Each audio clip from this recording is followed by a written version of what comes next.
Start off with a roll call, please, Ms. Pacino. Good morning, Commissioners. District 1, absent. District 2? District 2 present. District 3, vacant. District 4? Present. District 5? Present. District 6? Present. District 7?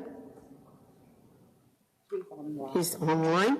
District 8? Present. District 9? District 9 is present. District 10? Present. District 11, vacant. District 12? District 12. District 13? Present. District 14? Here.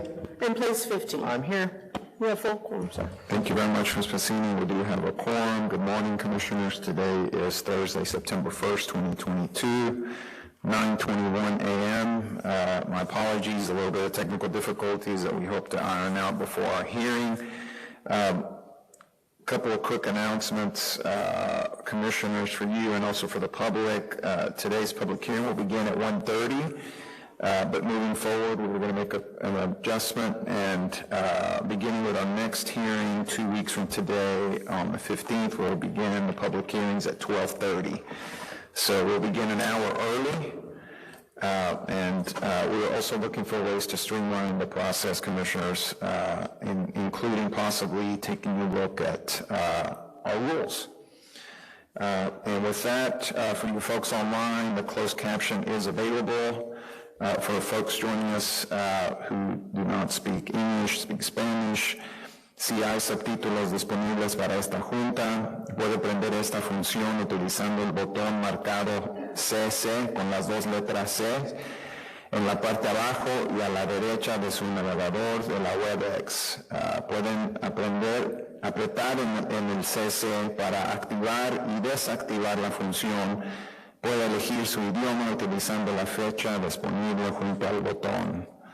And with that, Commissioners, we'll get started with the docket. I see that Ms. Seaton is ready to go. Good morning. Good morning, Commissioners.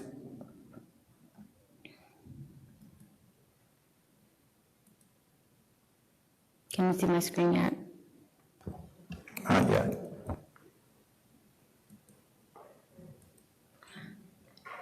Okay. Coming up.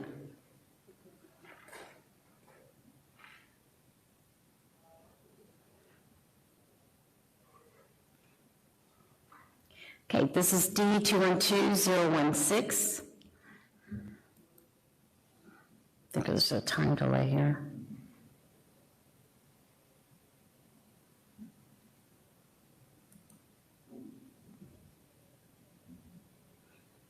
It's not advancing.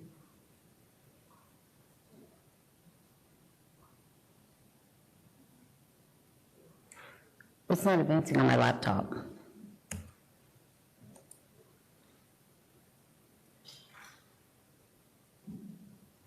Get out. And come back in and see if it'll start.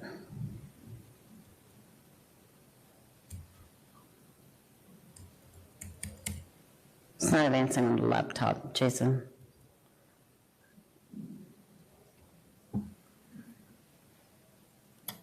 It's not. This is the PowerPoint. It's a PowerPoint? Mm-hmm. Or I mean, PDF? a PDF, sorry. It's not advancing still, though. Let me try it for a minute.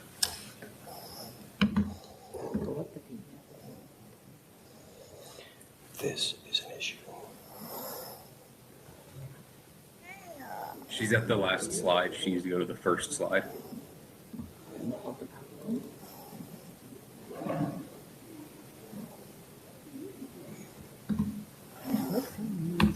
One file at a time. Thank you. Okay, this is D212016. This is an application for a development plan for multifamily development in PD, Plan Development 900. It's 2.577 acres. It's on the Northwest Highway and east of Lemon Avenue. It's in Excuse District me, we're not 13. seeing the presentation. Oh, you're still not seeing?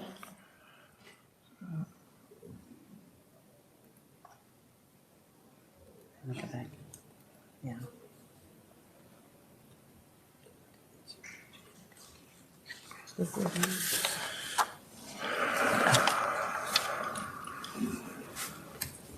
Okay, the request is for proposed 3 multifamily structures that have surface parking as well as parking enclosed in the building footprint. There is a trail connection, has mutual access easements within the mixed-use development, and the PD 900 is established as one lot for the purpose of parking and setbacks. So we had to look at that as one lot for all 3 buildings. It's located west of downtown. And this is the aerial map. It's a current aerial map. And this is zoning map. And these are the proposed development plan. And there's the details. So you can see all 3 buildings are the dark outlined. And this is the existing concept plan. And staff recommendation is approval. Thank you. Questions, Commissioner Young? Well, these tracts are landlocked. Do I assume correctly that there are access easements that provide access to and from Northwest Highway? It's only from Northwest Highway. Okay, thank you. Thank you. Commissioner Steiner? Yes. I don't know if you have this in context, but this sits behind a Chick-fil-A. You know, it just happens today is Chick-fil-A Day. We have lots of cases with Chick-fil-A. Anyway, I'm curious, and maybe David would answer this, Mr. Navarez, which is the distance, because you do weave around the Chick-fil-A to get to this area, and it's a good area in the sense that it looks over a creek and it's sort of isolated. But what is the distance from the drive-through of the Chick-fil-A? Do you know? I mean, will the traffic circulate okay, and does it meet the 26-foot fire code requirements? Okay, I know that is a question for David. I'm not sure if David's online. Well, I can ask him later, if not, okay? Because that's my only concern. I mean, you know, it's just making sure that cars and fire vehicles can get back to this corner efficiently. Okay, thank you. Okay. Thank you. Any other questions, Commissioners? Okay, and for the record, Commissioner Hart joined us today at 9:23 a.m. The next item, M212024, will be held under advisement to September 15th. We'll not be briefing that today. Takes us to the third item.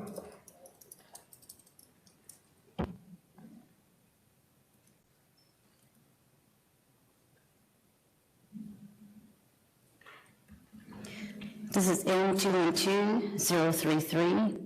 This is an application for a minor amendment to an existing development plan located on the northeast corner of Northwest Highway and Skillman Road on the south side of Retail Road. It's PD 742 in Zone 1 and District 13 at 1.79 acres. This is to create a dual drive-through lane to modify the deficiency of the business model and to modify the parking and a little bit of parking layout and adding directional signs and traffic delineators. The landscape is according to Article 10 and according to the PD. This is located on the north side of downtown. This is the aerial map and the zoning map. And this is a proposed site plan. And this is the details. You can see there's 2 drives now. And the existing site plan, Zone 1. And staff recommendations approval. Thank you. Commissioner Young? My question really relates to why this case is before us. What exactly is the amendment that the applicant is proposing? Well, let me start with this. Is what the applicant is proposing consistent with the existing development plan? What they build, yes. So, like I said, the development plan that they currently have, yes. What do you mean? Well, what they're proposing consistent with the current development plan? Yes. Well, then I don't understand why we're here. Is it just, well, why are we here? Why can't they build under the existing development plan? It's the dual drives that's changing the development plan. I'm sorry? The dual drives is changing the development plan. Well, where does that show up on page 6? On page 6. Well, it looks like a concept plan, but it's not. When this PD was passed, I criticized it for this very reason.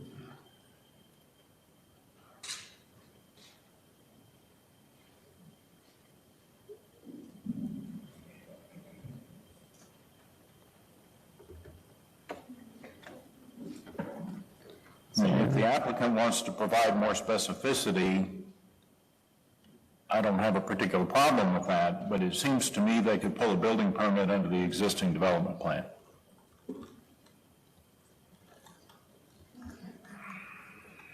I'm not sure about that, so I'll have to check on that. Okay, we can explore that more at the hearing. Thank you. Commissioner Stanhope. Yeah, I have the same sort of question. Why did they feel, is there something in the PD that says you can only have a single drive-through lane?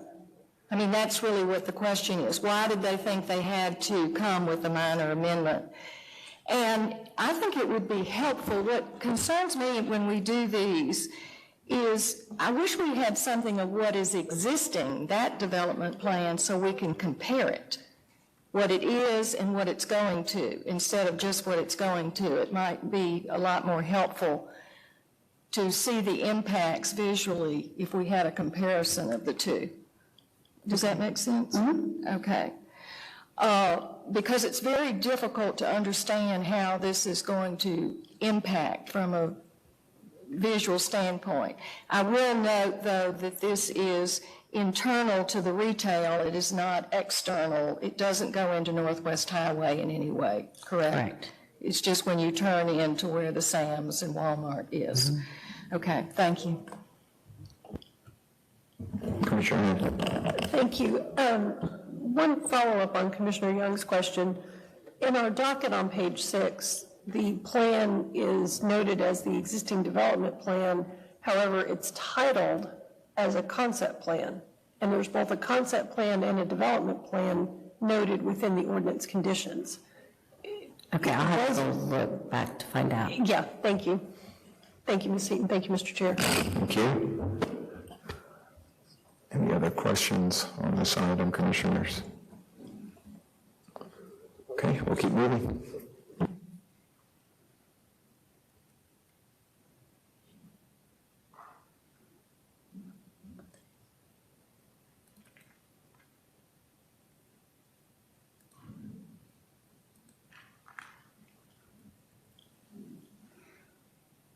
The next case is M212037. A minor amendment for existing development plan on 18.425 acres. It's the northeast corner of Walnut Hill and Ferndale Drive. It's under PD 1078 in District 10. This is a modification for a development plan to reflect the overhanging of a second floor of a school. The lot coverage is and the total floor plan do not change. The landscaping is in accordance with Article 10 and the TMP was submitted last year.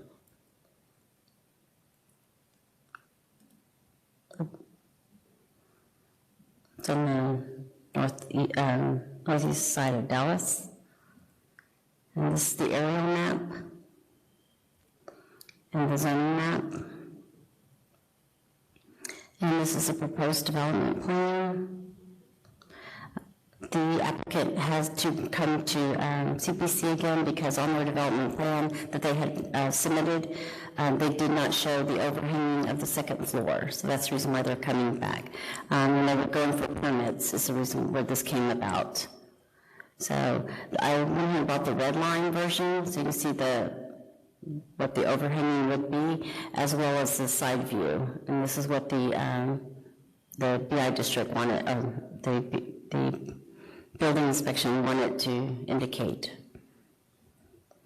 And this is the existing development plan. As you can see, there's no indicators of a second floor. And staff is recommending approval. Questions, Commissioner Hauser? I was just going to ask Ms. Seaton if she knew that this development plan and the subsequent building permit will result in the demolition of the junior high school that I went to many, many years ago. Okay. So I may be a bit conflicted here, but We have added that to the record, Commissioner. Maybe there'll be a plaque on the new school. Any other questions, Commissioners? I have a question. Please, Commissioner Which is Sanders. very quick. What is this overhang? Are you talking about the second floor overhangs over it? Yeah, the second floor is overhanging the first floor. So it just juts out and creates an overhang, is what you're saying? Yes. Okay, I missed it, thank you. Thank you. Any other questions? Next item, please.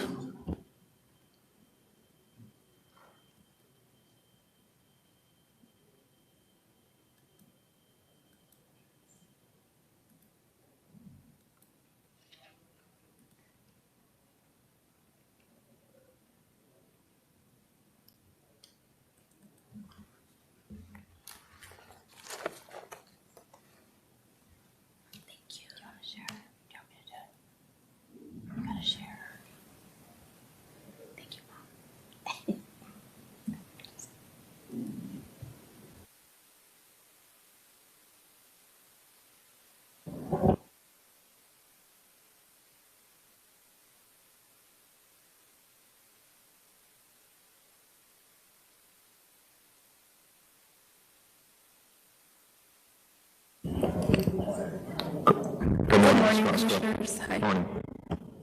We can see the PowerPoint, everybody? Yeah, okay, good. Okay.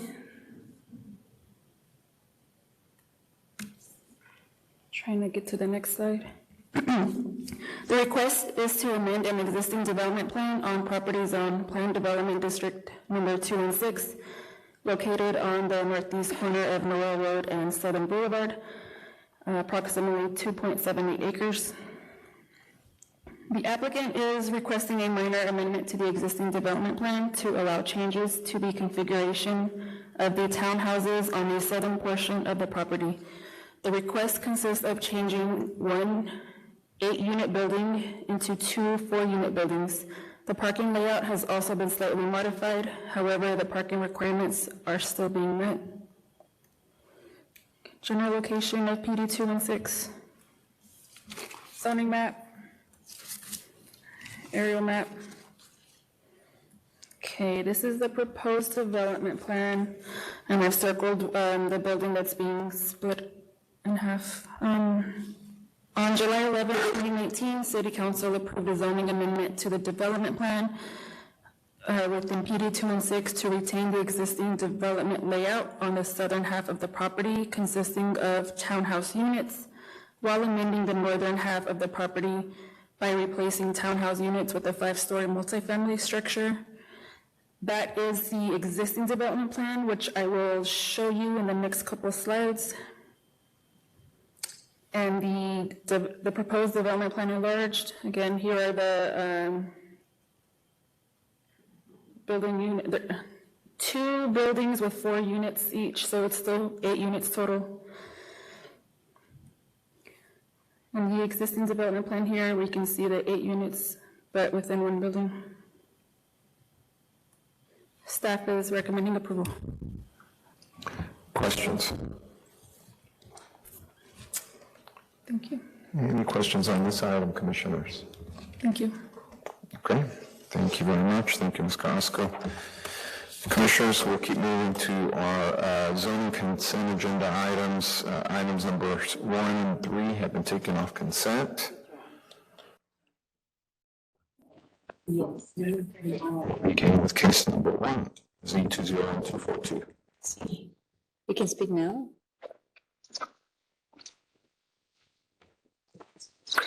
Does everyone see me and hear me? We can.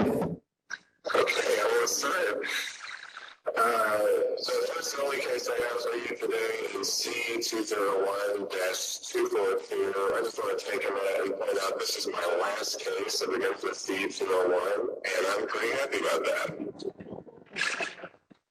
The request is for an amendment to an expansion of Land Development District number 366, the Buckner Boulevard Special Purpose District. And two, a D1 liquor control overlay on property zone sub-area 2 within Plan Development District number 366, the Buckner Boulevard Special Purpose District, with a D liquor control overlay and an R75A single-family district.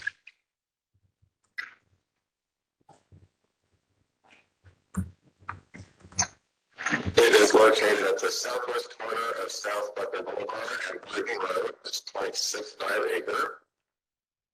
Location map showing the property is in city limits. It's down here in the southeast.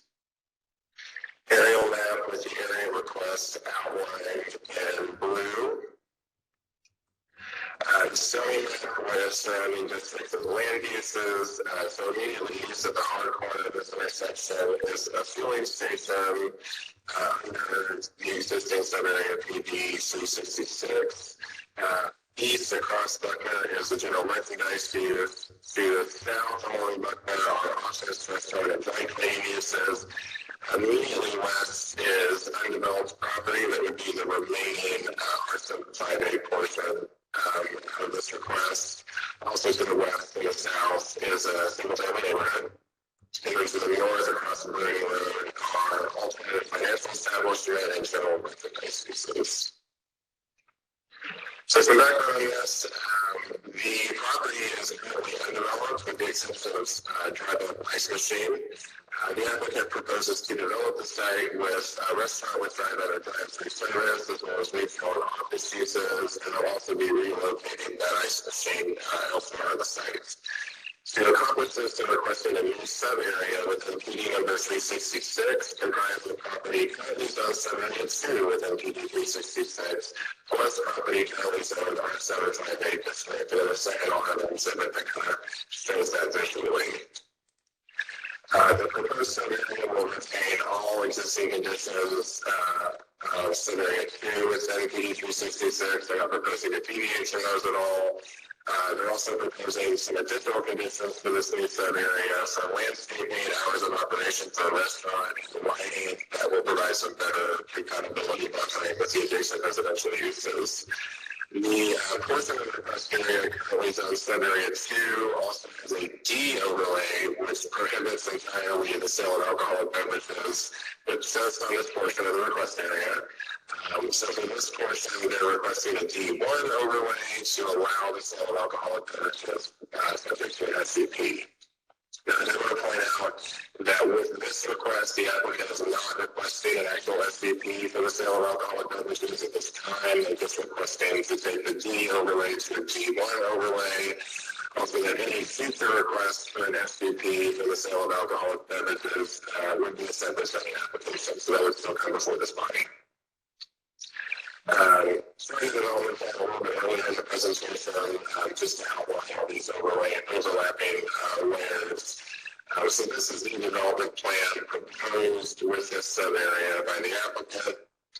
Just for context, this is the site plan of the gas station that exists at the hard corner today. You can see how it kind of interacts with the site. This portion outlined in red is the portion of the request area that's currently shown PD 366. And then this portion is the part of the request area that's currently zoned R75. So these would be brought under one new sub-area within PD 366. And then this portion outlined with the dashed blue line is what is currently having a D overlay today. They'll be moving that to a D1 overlay. So for site photos, this is on South Buckner Boulevard looking west. So we're just going to go around the L-shaped request area. You can see some of that commercial to the south. Here's kind of where this request area meets the adjacent single family. And now it's kind of going in a northerly direction. There's that existing ice machine. And then this is a view from Bruton. the portion of the property that's R75A today. Surrounding uses, this is that fueling station at the hard corner. Some more views of that site and the driveway behind it that will be shared with this property. Those are the commercial uses to the south of the request area. And to the north is our alternative financial establishment. General merchandise to the east. And then this is the remaining R75A portion to the west, coming along Burton Road. And then looking at this single family that's existing behind the property. With that, staff's recommendation is approval of an amendment to the expansion of plan development district number 266 about the Boulevard Special Purpose District, subject to a development plan and conditions and approval of a D1 liquor control overlay. And I'm available for any questions. Questions, Commissioner Wood? Yes, if we approve this and City Council approves it, and then let's say a year later, the applicant gets a tenant that wants to serve alcohol, will that require a 2-year waiver? So within this 2-year period, then yes, it would. Okay, thank you. Commissioner Hauser? Yes, Mr. Mulkey, I'm here doing the math on this this application and looking at the remainder tract that will remain R75 after this potential action, and contemplating how it could be platted to match the lot pattern on Shortall Street if we were to approve this case. Have you given thought about that? Yeah, give me 1 second here. As part of the discussion with the applicant, actually prepared an exhibit kind of displaying how the remainder portion can still work as residential property.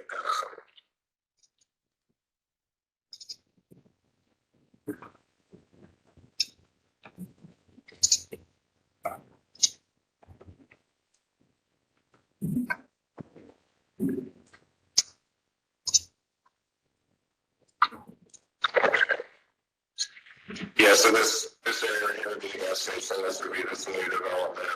And then on this list, they're showing how they can still develop these with residential homes. Based on the scale of this plan, I didn't measure out these lots. And a few of them are a little shy of 7,500 square feet minimum, so they probably won't be able to get 4 lots, or it'd be closer to 3 possibly. But they can still do that and meet the front yard setback of the homes along this 700 street. But are not the depth of those lots considerably less than the depth of the adjacent lots? They would be. As I understand, the city of Dallas does not have minimum lot width or depth requirements under zoning.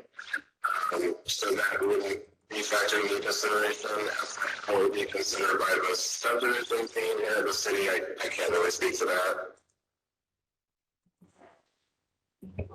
All right, thank you. Yes, Mr. Mulkey. What was the staff's consideration about lifting the D liquor overlay and wanting to approve a D1 liquor overlay next to residential area? This L-shaped portion right here is, I think, the last sliver of land along this section of Buckner that hasn't already been transferred to a D1 overlay. The gas station site at the corner has a D1 overlay that was approved when the site came in. And then the property coming along Buckner to the south, that also west, the residential to the rear is already under a D1 overlay. So we didn't really see an issue with taking this last sliver from a D to a D1. Okay, and let me ask you another thing. What was I'm just curious about this because it's so close on the south and west to single family, of putting a drive-through there? Yeah, so that's what it was additional conditions that the applicant volunteered for this new sub-area come into play. They are required to provide this 20-foot enhanced landscape buffer between the commercial use and the residential that's shown on the development plan and also codified in the conditions. There are also some additional conditions for lighting that require the lighting of the commercial use to be directed away from adjacent residential properties. And then for the restaurant use they're proposing, there are operations within the sub-area that I believe would require the use to close at 10 p.m. There's also some other conditions in there, if I recall, prohibiting use of outside speakers for the restaurants. So we thought those additional conditions would be enough to provide some compatibility with the adjacent residential. So do you think that a drive-through would operate without speakers when you pull up and make your order? Because, we just dealt with an issue about next to residential having an industrial driving around through. So now we're dealing with even contemplating putting a drive-through next to residential. Those for industrial use? The example you gave was for industrial use? No, I just am saying we spent a lot of time at our last meeting talking about the impact to residential when you have driving through traffic immediately next door, and now we're making a plan where we're approving a drive-through literally next door to single family. I'm concerned about that. Right, like I said, we felt that enhanced landscape buffer, which I think would usually be an average width of 10 feet, enhancing that to a minimum width of 20 feet to the entire length of that buffer. And all the additional landscaping that's required within the buffer was a good way to provide some enhanced buffering adjacent to the residential. And then you might think the drive-through would have a speaker box, but they're not allowed to have any outside speakers on any kind of patios or anything like that.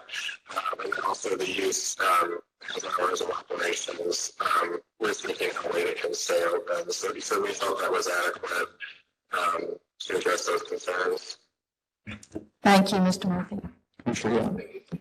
Yes, Mr. Mulkey, am I correct that the R75 portion of the site plus what's shown on the screen as 4 home sites, which you say might only be able to be 3 home sites, that currently that is all one platted lot? I don't believe it's platted. Like I said, that would kind of be outside my purview. I'm not with subdivision, but I believe it's on platted property at this time. Okay, but it is currently under common ownership. It shows on the DCAD map as a single tax parcel. I believe it's one parcel, yes, sir. Okay, so if this is approved and built, a replat or plat will be required at least of the portion of the site that's going to be within the PD. Correct. Yeah, a plat would typically always be required for any kind of new development. Okay.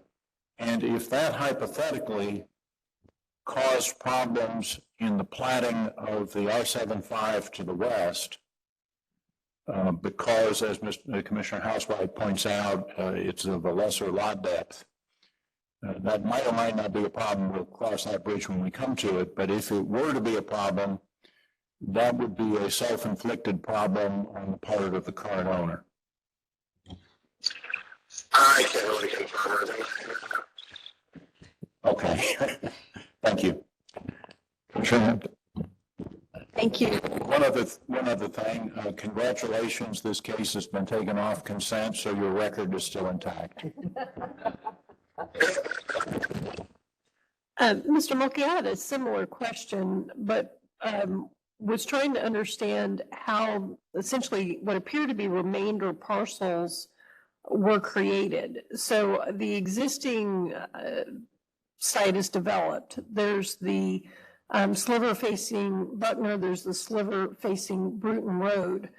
Do we know what created those parcels? Are they truly 3 parcels that were split to allow for the current development? If you'll give me a second, let me pull up the DCAD map. That's the one I trust the most, parcel-wise. And I think it was highlighted by the colored map you had in your briefing.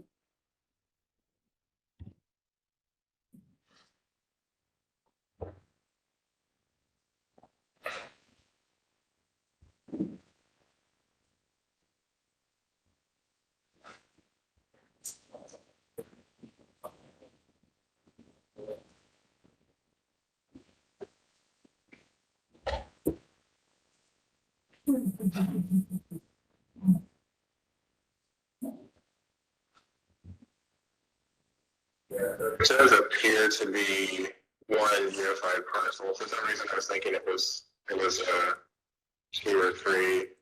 I think it shows in our listing on ownership that there's 3 number 2s on our notification map, which indicated to me it was perhaps 3 parcels. Okay.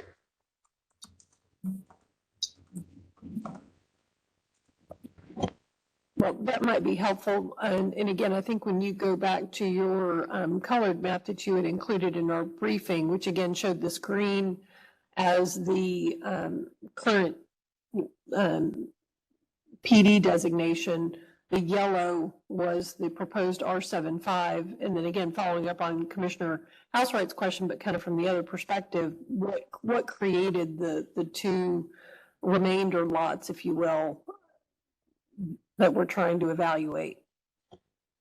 Yeah, I think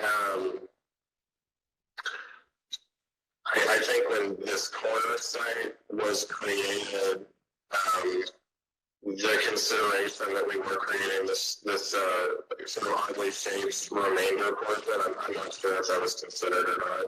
Okay, and do you know this existing retail, I believe it's an ice shop, that is existing on the ground today, is that correct?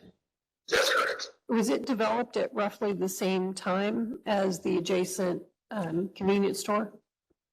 I am not actually sure. It could possibly have predated it. For use like that, however the code would define it, I don't even know if it requires a permit. That would be a question for development services. But it is existing today. Okay, thank you. And then one final question on the discussion of the drive-through and the drive-through speakers.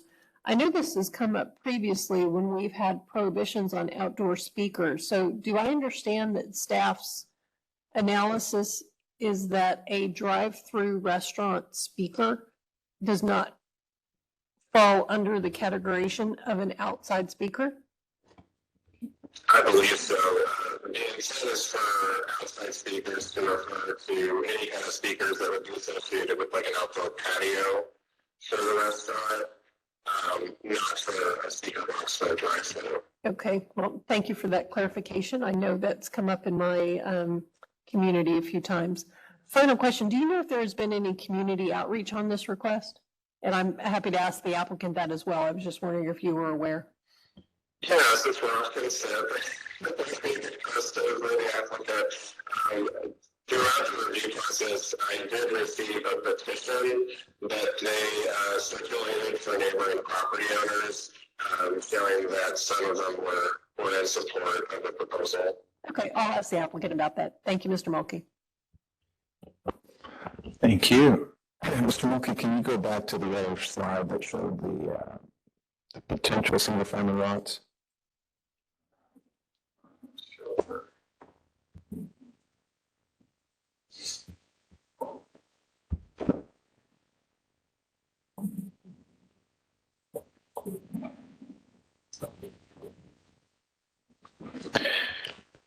That's it.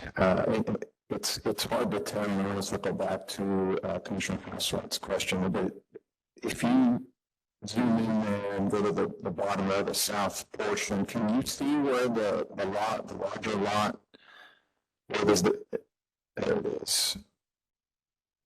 Is that as far south as the site plan includes? In other words, you don't see where the existing home there lands on the site plan? Maybe? Yeah, this home to the south that's existing. Yes. Yeah, that wouldn't be shown on the site plan. Yeah, so it just kind of roughly tells you, if you follow kind of the setback, where the existing home might land there on the neighbor side. I'm sorry, could you repeat that? So I'm trying to get a gauge on where the home there that's to the south, where it would land, where it is currently in relation to this site plan. So it's roughly where your cursor is, maybe a little bit to the west, right? If you just follow the setback. Yeah, I could actually say another thing. One more time.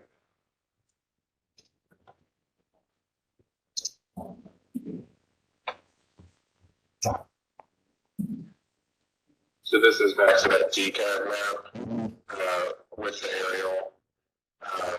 So yeah, we would have to sort of, estimate how far this commercial site would extend here to the west. But that home to the south is right here. It looks, just eyeballing that, like it meets the 25-foot front yard setback, 175. Okay, can you just go back to the previous slide just very quickly?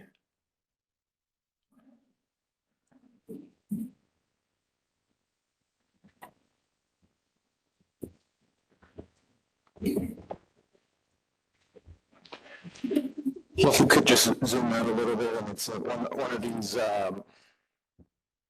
these questions that has the silly hypothetical here that if those 4 homes were there today with people living there and families, would staff recommendation of expanding 366 into that area be the same recommendation? Could you repeat the last part of that question? Yes, if those 4 homes were built today, or folks living there now, with the expansion of 366 into that little parcel, any staff recommendation? Well, if those were developed today and those were platted lots, that were still zoned R75, they've been platted, with the same depth as these lots to the south. And there were homes on there today. I mean, if they were planted with the same depth, this remainder L portion over here would kind of be an impossibility. The fact that they are not planted today, they're not developed, in looking at this, we felt that it left the commercial portion up for more sort of options. And also with that kind of consideration is looking at the case history for the remainder of this, edge of the block that kind of fronts on Buckner and Shortall. So with the exception of the gas station site, everything to the west has, remained undeveloped. There's been 2, or I think even 3 previous requests, I think in the past 10 years or so, to try and develop the rest of this edge of the block as, commercial all the way to Shortall, which I don't really think would be a good idea. I think there maybe was a request for a mix of commercial and residential as well, but they have not been successful. So when this proposal came in, considering that, a solution has not been found and these have not been developed as R75 homes, as the homes to the south have been, we looked at this and thought this could be a viable solution towards developing this property. Thank you, Commissioner Nusrat. Yes, Mr. Mulkey, I just continue to have questions here. This lot pattern that you show on the screen, are you aware that the other lots to the west that are adjacent to Bruton are oriented differently? In other words, their front yards are on Bruton rather than their side yard. And so it just raises questions to me about this plan. And then would it be fair to say that the lots we're looking at on this proposed plan are considerably more shallow than the existing lot to the south? Would you agree with that? They would not be as steep, yeah, but if you're looking at the lots to the west side of Shortall, The depth of those lots would be kind of comparable to the depth of the lots that are kind of proposed on this hypothetical scenario that was submitted by the applicant. One is the block that abuts Shortall, Utica to the west, and then Brayton to the north has an entirely different lot pattern than the lots on the east side of Shortall. Those are the ones at the edge of that block do front on Brayton, like you said. Those are alley loaded. And then the lots to the south of those three lots along Brayton are oriented east-west, and those are also alley loaded. So I'm not sure really this subdivision, to the west of this request area, really has an established lot pattern. So I don't know if that answers your question. This is further consideration. Well, I'll leave you with one last question. When we get to the hearing, could you give us the square footages of the lots that we see on the screen? Because I would calculate them to be around 6,500, not 7,500. Sure, the ones on the west side of Shortall? No, the proposed lots that we're looking at on the east side, these 3 or 4 proposed lots, I think are considerably less than 7,500, are they not? Yeah, so the ones on this hypothetical plan prepared by the applicant, I did measure those out with the scale that's provided on the plan, and a few of them are less than 7,500, so they probably couldn't do 4 lots here. They could probably only do 3, to get each of them 7,500 requirement.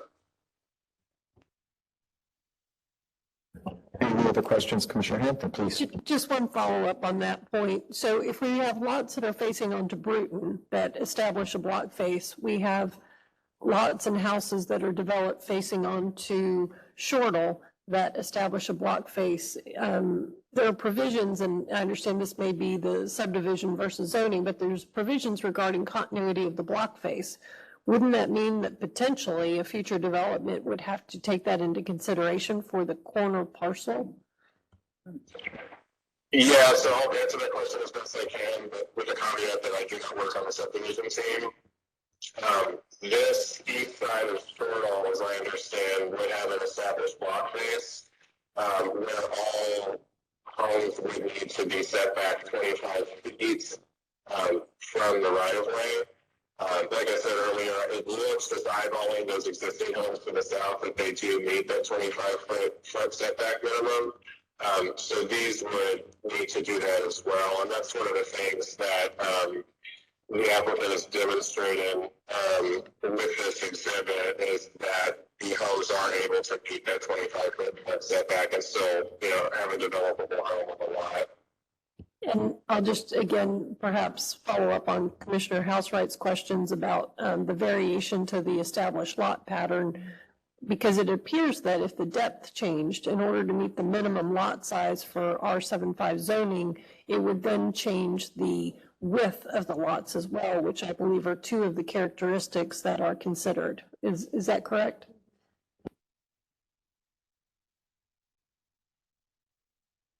Although they couldn't be any deeper, could be wider, to meet that. As for whether or not that conflicts with the established lot pattern, that's beyond my hands, and I can't really speak for the subdivision team. Thank you, Mr. Mulkey. Mr. Chair, if I may. Yes, please. I feel like this conversation is getting into planning and subdivision, and this is a zoning case, and zoning informs planning, but planning does not control the zoning. So at this point, we're just looking at whether or not this is a good use of the land and not necessarily the lot size. It's about the use of the land. Thank you. Commissioner Steiner, last round. Yes, I'd just like to bring up one thing to Ms. Pham. I'd like to ask her a question, because you just said that, let me make sure I'm clear, that plating does not control the zoning, correct? That plating does not? That is correct. Okay. Then I would ask a question that I'm just curious how would be answered. Then in zoning, if we're making a zoning determination and it affects the development potential for uniform development of single-family houses, and it affects that detrimentally, you're saying we should not consider that?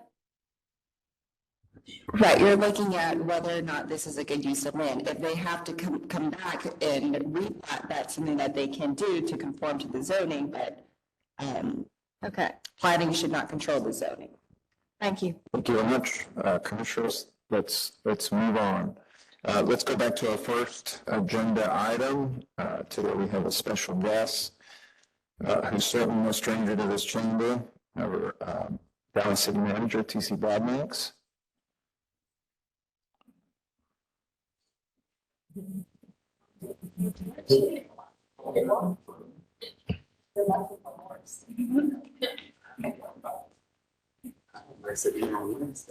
Okay. Good morning, Mr. Badnax. Welcome to the Plan Commission. Thank you. Well, good morning, everyone. They tell me y'all been hard at work already this morning and will hopefully not have as long a night as y'all have had in the past. But I just wanted to come down, one, because I haven't been down in quite a while or even addressed many of our boards and commissions probably over the last 2.5 years. And I've read quite a bit, and I know when we've gone through the pandemic and went virtual and then hybrid now, that there was a lot of difficulty that I know people, went through, obviously just trying to continue to do the work that you do here as volunteers for us. And I just wanted to make sure I could come down today and say thank you for the last 2+ years, and in many cases beyond that, if your tenure on the Planning Commission has really found its way to be longer than your normal person who wants to volunteer for the city. And volunteers are so important. You do long hours. I hear we only feed you.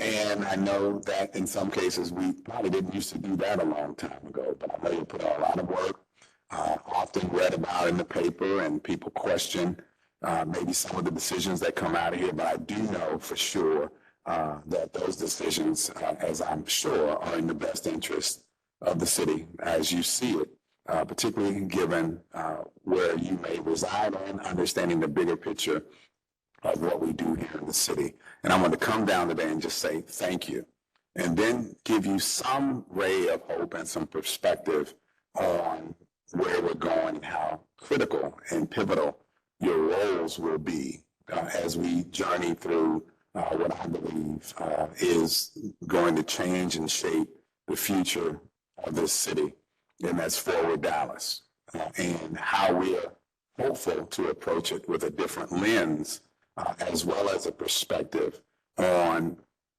how to grow and how to respect existing residents, whether and when and how we place things adjacent to them, and do things that I think we haven't done, i.e. laying out a land use plan and map that will hopefully make your jobs easier. And then following that up with the zoning pieces to get us out of the reactive modes that I think we're often in some cases, why you spend so much time here is because we're trying, in some cases, to make it up as we go along. And I know that's not easy. It's not the way it should be done.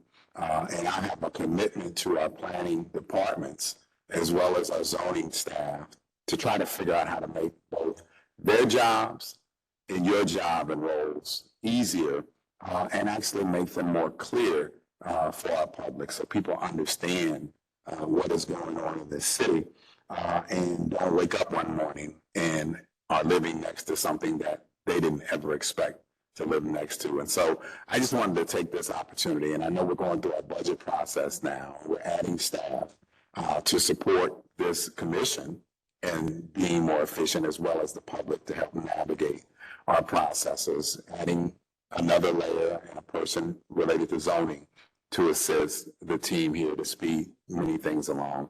And for me, trying to build up our planning portion of the department to truly do the type of planning that this city deserves, and that I'm sure many of you around this dais want to see the city pursue. And so I just wanted to come and say thank you. And I know that emotions and other things can get frayed and wrong towards evening moments and the hard work you do.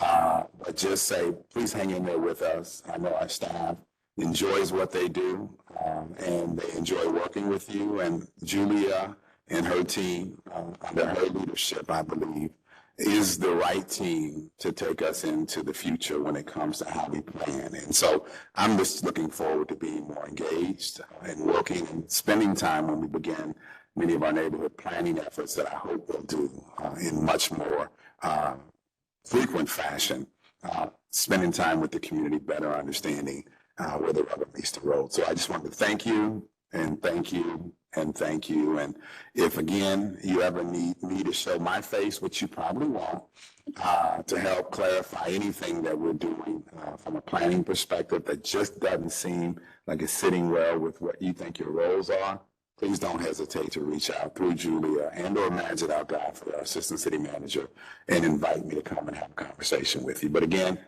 have a good morning, have a better evening, and thank you again for your service. Thank you, Mr. Broadnax. Commissioners, any questions for our city manager? Before we let him go. I have a quick statement. Please, Commissioner Anderson. While you're here, I'd like to take the opportunity to recognize the hard work that our staff does on preparing themselves for these projects and working with us through the questions and things that we ask, and often fielding information that may or may not be missing from their presentations. And we hope that you give them the full might of support and adding to their staff and helping them with the direction that they feel will help us create a more efficient city council or commission. Thank you. Any other questions, commissioners? Excellent. Thank you very much, Mr. Thank you, and have a good day. And what's for lunch? Come around, it's on its way. Thank you, sir.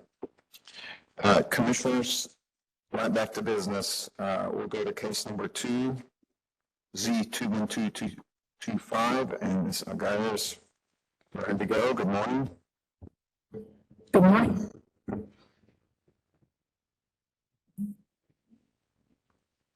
Okay, this is case Z213225.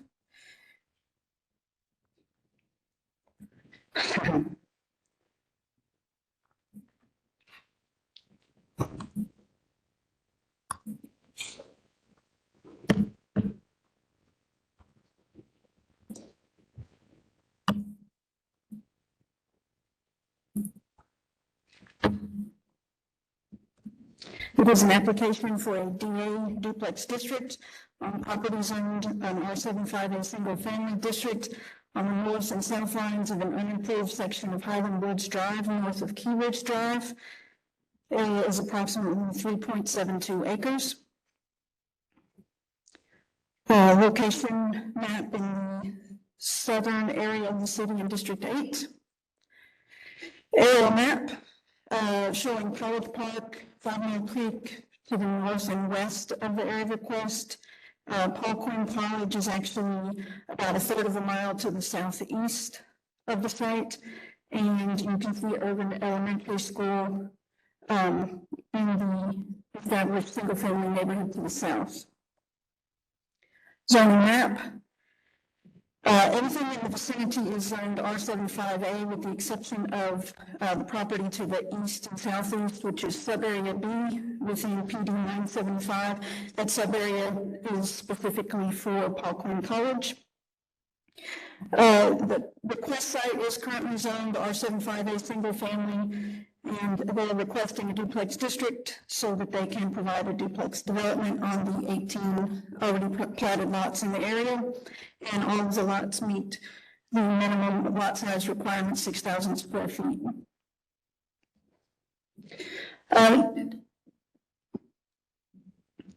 I don't really have a site versus surrounding photographs. It's kind of tough to get back in some of the area here, so we're just going to work our way around.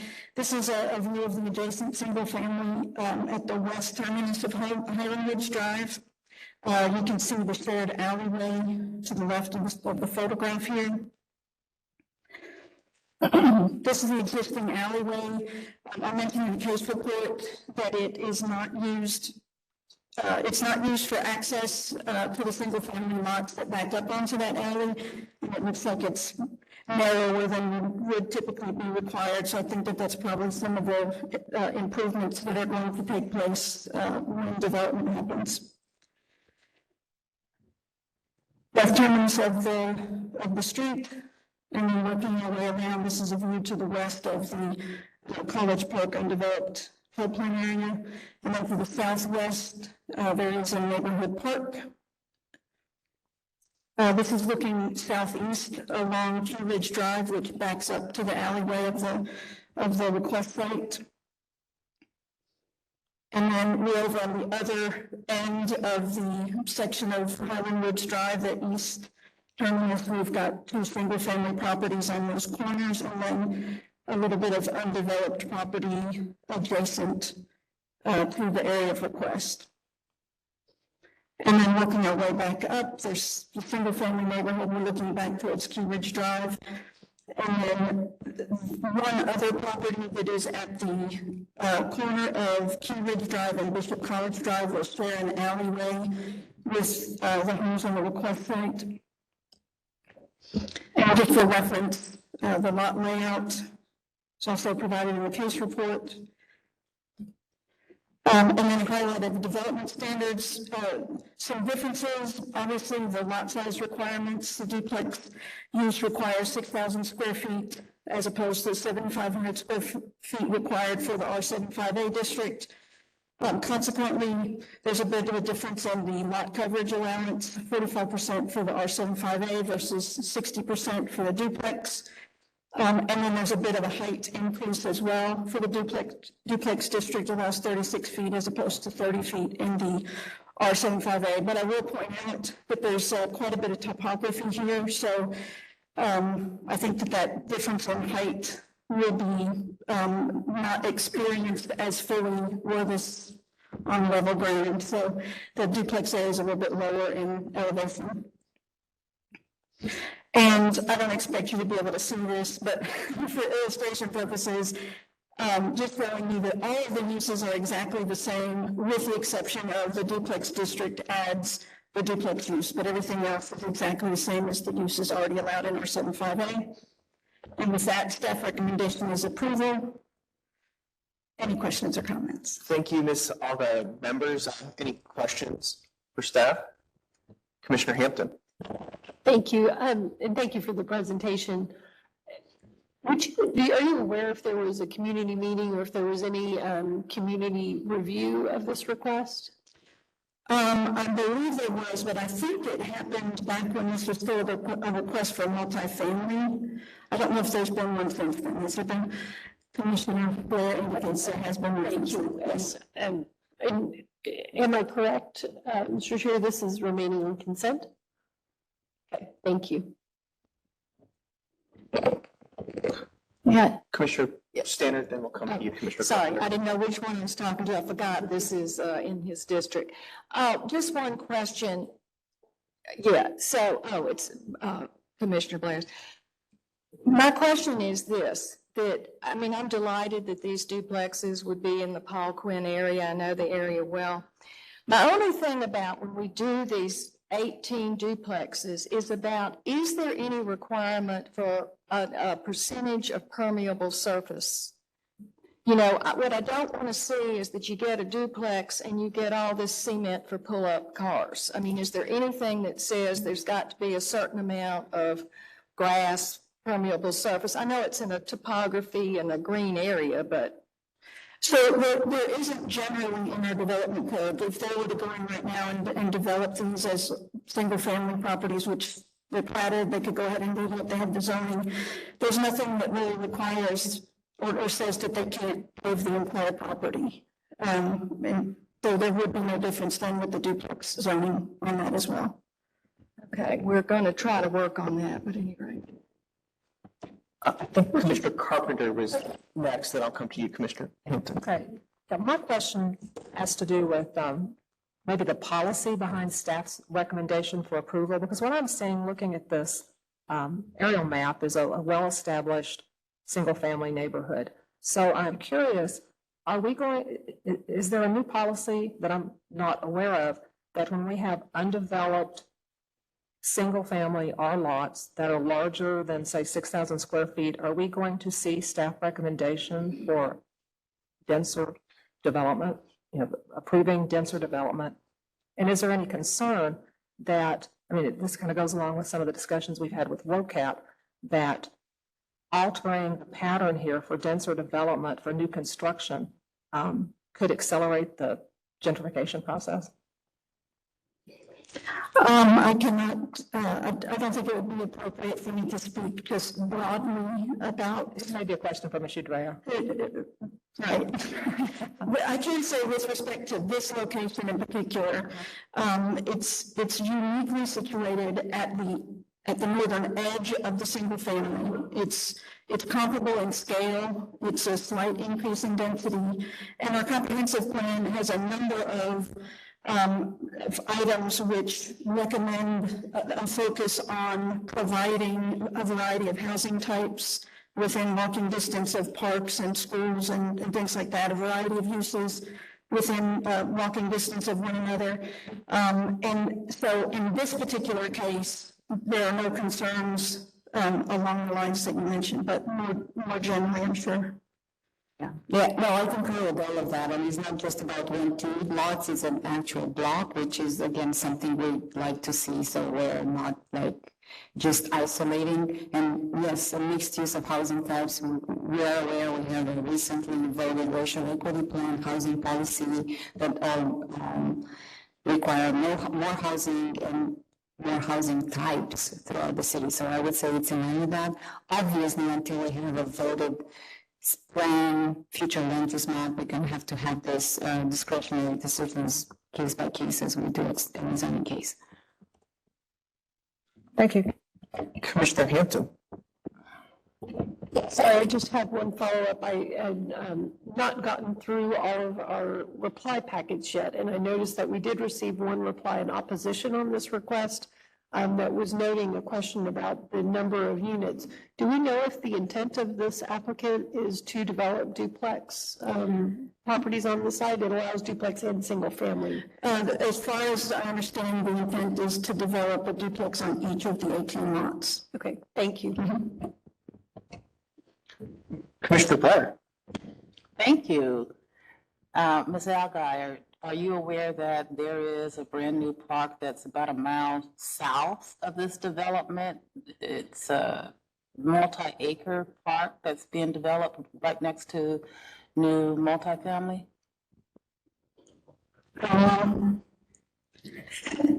Are you aware that this housing stock is specifically inclined to support the growth and development of Parkland College? That is staff's impression, absolutely. Are you aware that that this particular development of these duplexes will be built as duplexes to support the different housing stocks that is being developed in this particular community that will also support Parkland College? Are you aware that there's about 300 single-family houses that are being built, that brand new single-family houses being built a mile and a half, 2 miles south of this development? Thank you. Members, any additional questions on this case? I did have one. Commissioner Carpenter. The floodplain aspects of the site, could you elaborate on how much of this site is in the floodplain, and has it, well, you probably don't know about the experience of flooding, but what about? So it is really around the borders. Let me go back to the, it's actually around a bit of this western edge here, and then all along the northern edge, and then again the eastern edge, literally following the edge of the area of request. One of the discussions that came up in staff review, this would be something where a small enough portion of the property is is included in the floodplain, that it's probably going to be wise for the developer to discuss with floodplain management actually kind of altering the edge of the floodplain by doing a little bit of fill there, but that's something they can work out at permitting. Thank you. Yes. Anyone else? Oh, back to you, Commissioner Blood. One other question. Are you aware that there has been several community meetings prior to the application being sent into planning as well as afterwards? I would expect that that would be the case, given that this is in your district. I know that that's what you do. So I'm aware of at least one, and I know that you regularly reach out to applicants and that they reach out to you and work together with the community. So I would assume that that's so. Thank you. I meant that as a compliment. I think that was a great compliment. Yes. Anyone else? All right, my understanding is that this one is coming off consent, so that brings us to our next item. It is coming off of consent? Yes. Okay. So we may see you this afternoon again. Absolutely.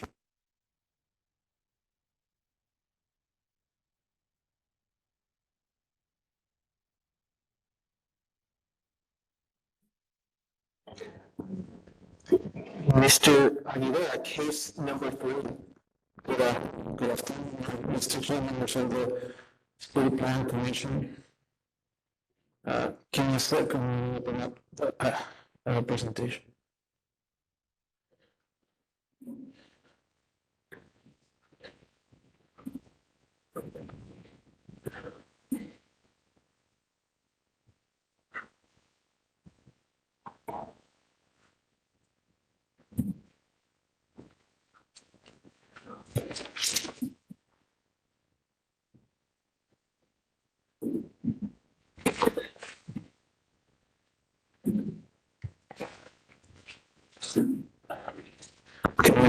Everyone see my presentation?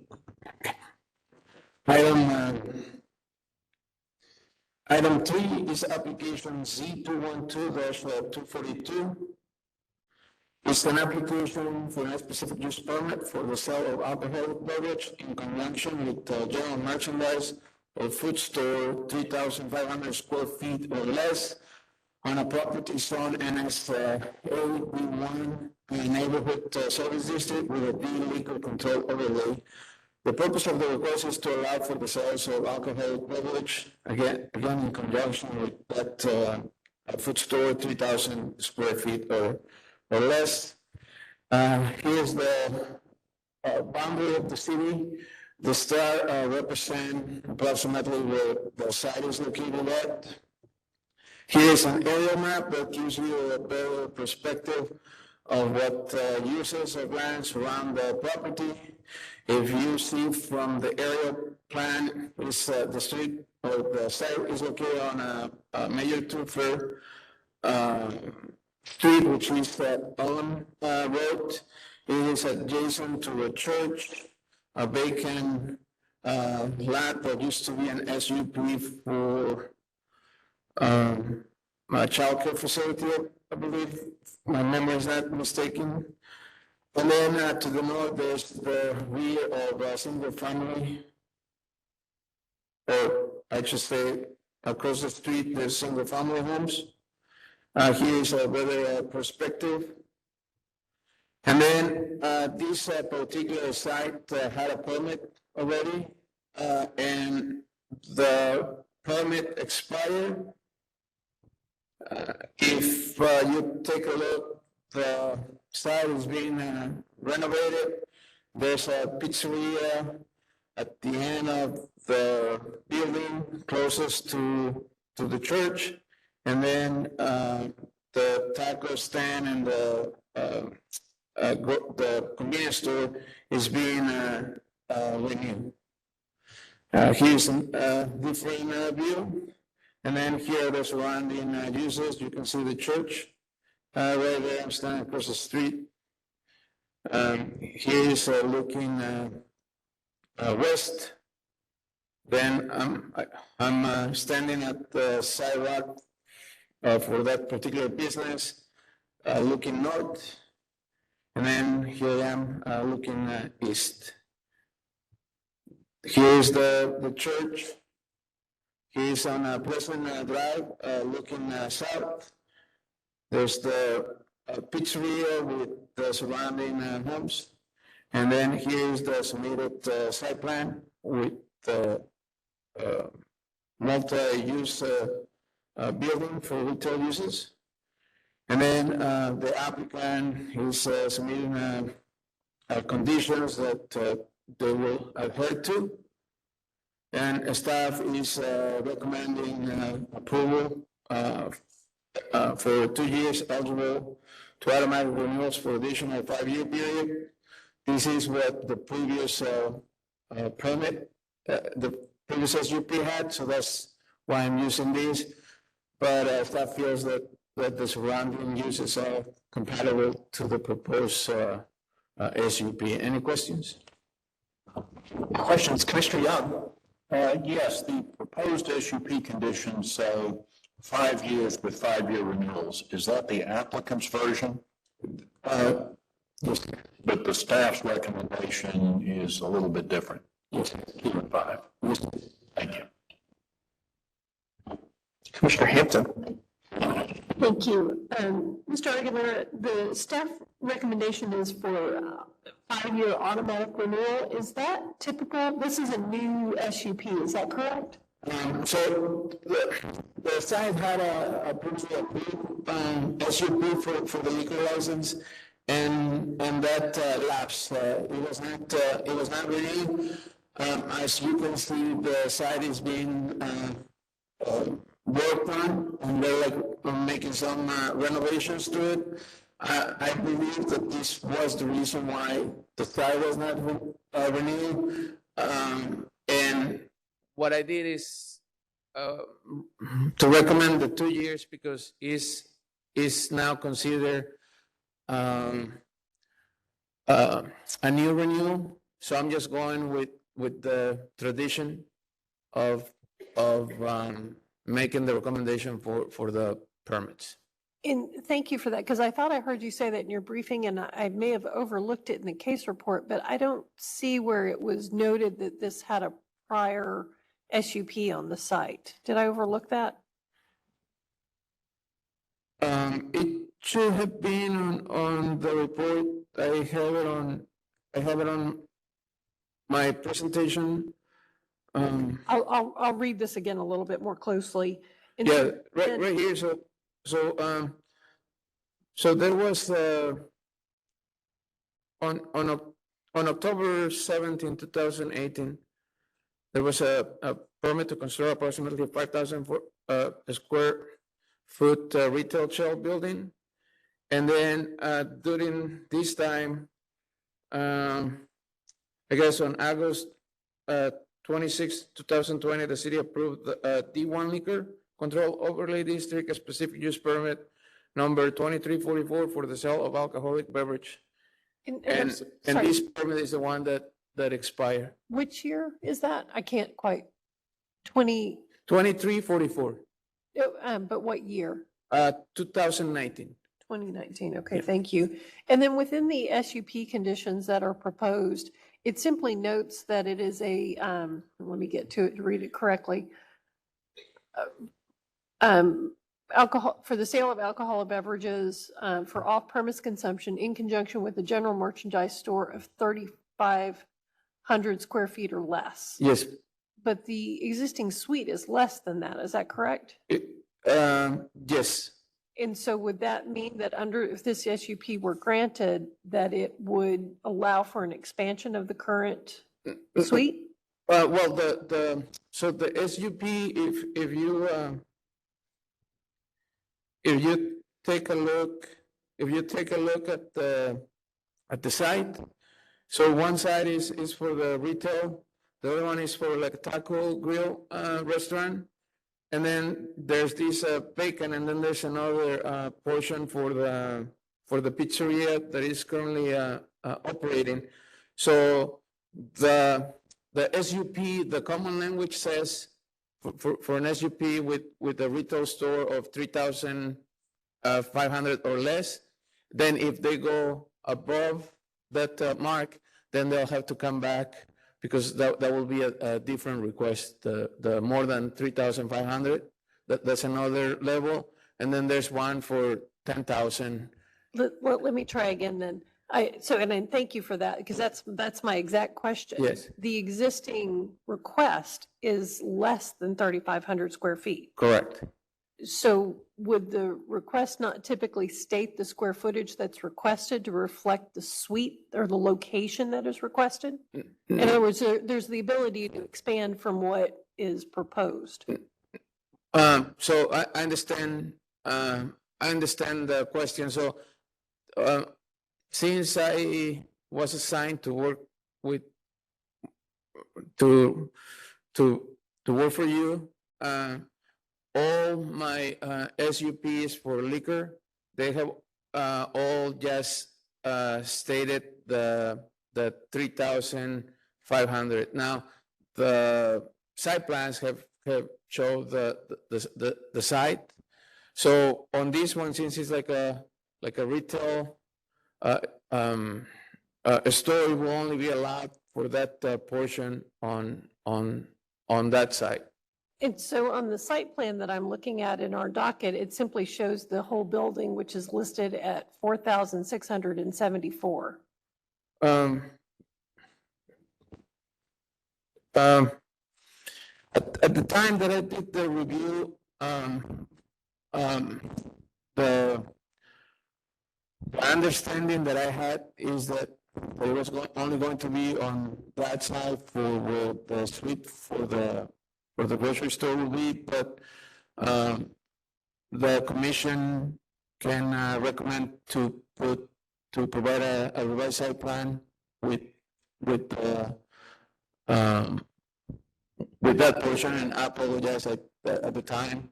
No, I thought that was. I understand we're going to hear this separately, so hopefully we can get some clarification. Thank you, Mr. Aguilera. Thank you, Mr. Chair. Commissioner Carpenter? Yeah, I guess I have one follow-up question. Was it staff's intention to approve this use for that one suite, or did you really not care? Would it? No, just for the grocery or the convenience store only. Okay, thank you. The intention of the staff is not for the pizzeria and is not for the taco stand. Okay, thank you. Because, I was, like Commissioner Hampton, I was interpreting this to mean that the staff's approval would go up to 3,500 square feet and could include multiple suites, but there's also the distance from the church. So it's really, the intention is just for that one suite. Thank you. Correct, and that's what was explained to Commissioner. Okay, thank you very much. Hampton, that the reasoning that I had, that it was only for that portion, and since it was like a multiple retail business, that was only the intent to approve that, but I think I understand your suggestion for clarifying it if we so desire. Thank you. Thank you. Members, any additional questions? All right, seeing none, I guess back to you, Mr. Aguilera, on case number 4.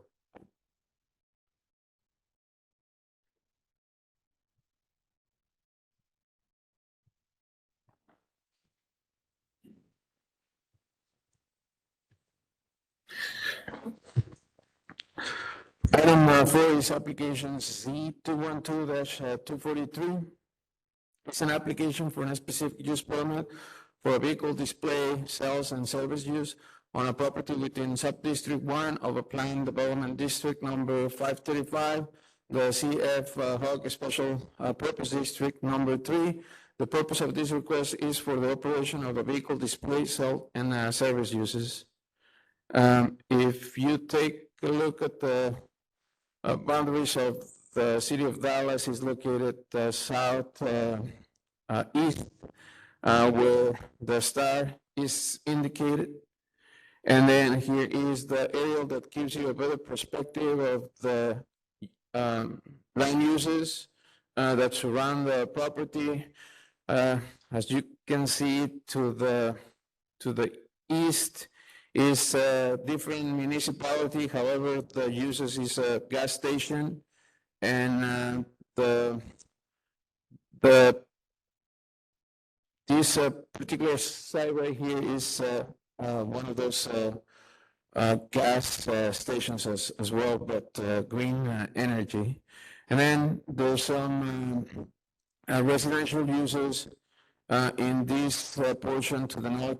Right to the north, there's also another auto business salvage area, as well as to the west. And then to the south is right away for the expressway. The staff feels that that is a good compatible use of land for what it is proposed. In addition, that there was previously an SUP for this particular site, which was use permit number 1717. According to the understanding from the applicant is that the property was sold during the process. The applicant believed that everything was, or the new owner, which is this application now, believed that everything was in compliance with the code and all permits were taken care of. However, that was incorrect since the SUP expired, and the applicant is coming here to remedy that and apply for a new SUP for the same purpose. Here is a photo of the site plan. This is the site. This is standing in the corner, give you a better perspective. And then here are the surrounding uses that does salvage. Right to the north, there's across the street different municipality, but a gas station. And then there's that green energy fuel station. Here is a photograph that what I was trying to show here is that it meets visibility triangles and it meets development standards. And then here is the frontage of the expressway. Here is the surrounding or the adjacent property, which is similar uses like with the salvage. My understanding is that they dropped the cars there for towing and such. And here's the provided site plan. The applicant too is provided that they will adhere to these conditions. And then staff is recommend approval for a 3-year period with eligibility for automatic renewals for additional 3-year period subject to site plan and conditions. Any questions? Members, questions? All right.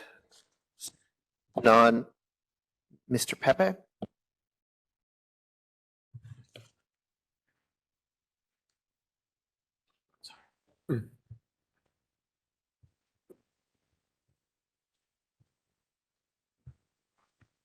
Good morning.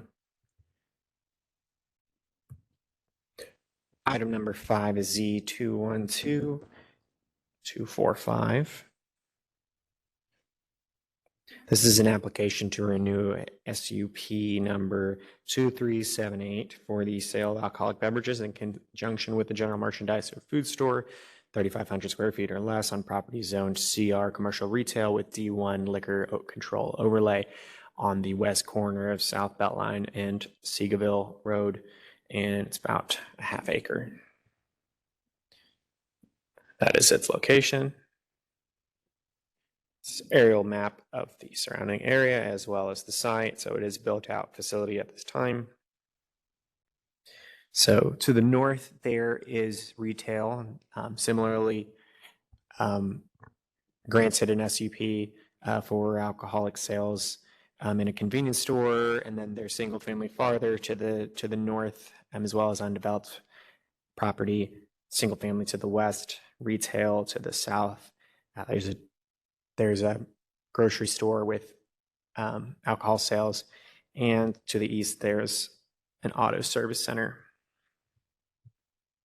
So they're looking to renew that SUP for alcohol sales within the existing store. They're not proposing any changes to the site plan. And the brief history of the site is there for reference, but it does have an SUP history going back several years. And the current SUP was a new SUP approved after a hiatus, and that was in 2020, and that was a 2-year renewal, or excuse me, a 2-year approval leading us to today.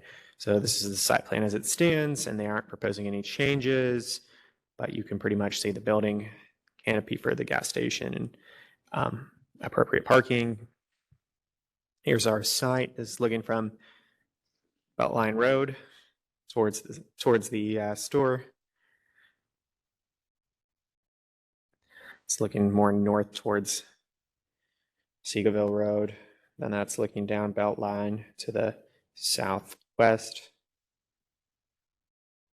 That is looking across the intersection towards the other convenience store that has sales. And that's looking east towards the undeveloped commercial property and the tire shop. And that's looking south across Beltline towards the other retail stores. And that's more of the grocery store nearby. Then this is back on the site, looking at the lots to the north. So your conditions proposed are fairly typical, and including a SUP period of 3 years with auto renewal for 5 after that point, as well as the other typical conditions. And so staff recommendation is approval for a 3-year period with eligibility for automatic renewal for an additional 5-year period thereafter, subject to conditions. Thank you, Mr. Pepe. Questions, commissioners? All right, thank you very much. Let's keep going. Ms. Carrasco.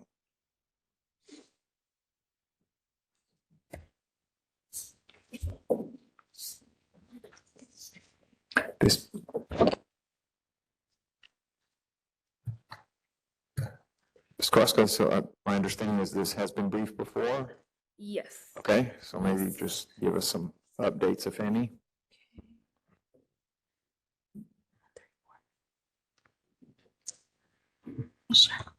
Okay. Oh.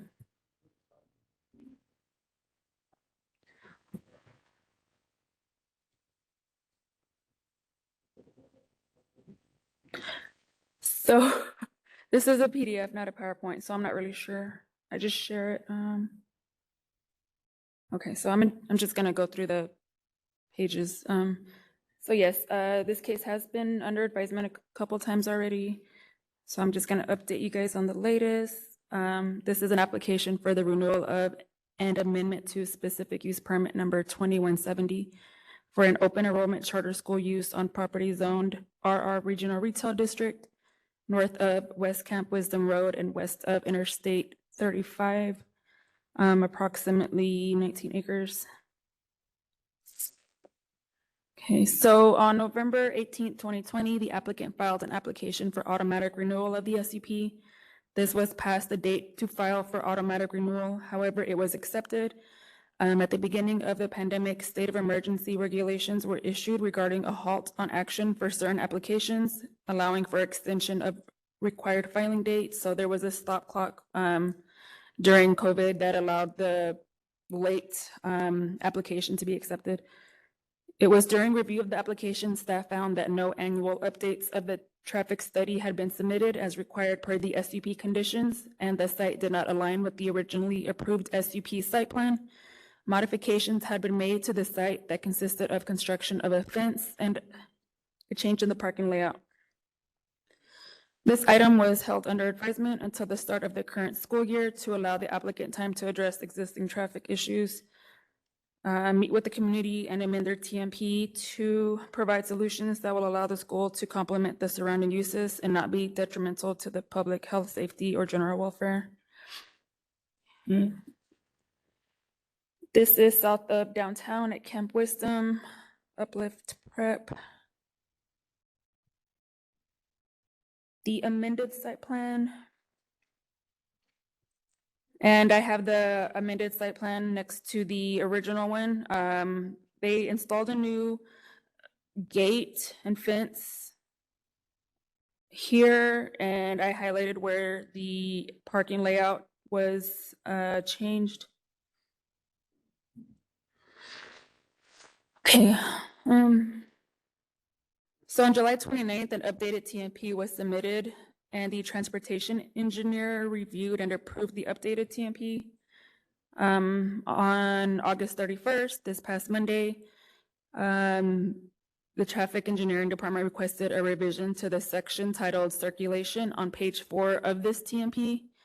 And they wanted just a slight modification in the verbiage to read uplift education staff and traffic officers assist in directing on-site traffic flow and traffic management, to clarify that only deputized officers or traffic officers with appropriate training are authorized to control traffic on the public right-of-way. The plan provides queuing on campus, preventing backup along the southbound service road on South Earl Thornton Freeway, staggering of the start and release times between the secondary middle school and the secondary high school lessens the amount of vehicles queuing. And the plan provides for a uniformed traffic officer to be at the driveway access along southbound Earl Thornton Freeway, Service Road, and the driveway access at Camp Wisdom Road during arrival and release times. This is the TMP circulation plan, the updated one. And staff is recommending approval. Thank you very much. Questions, commissioners?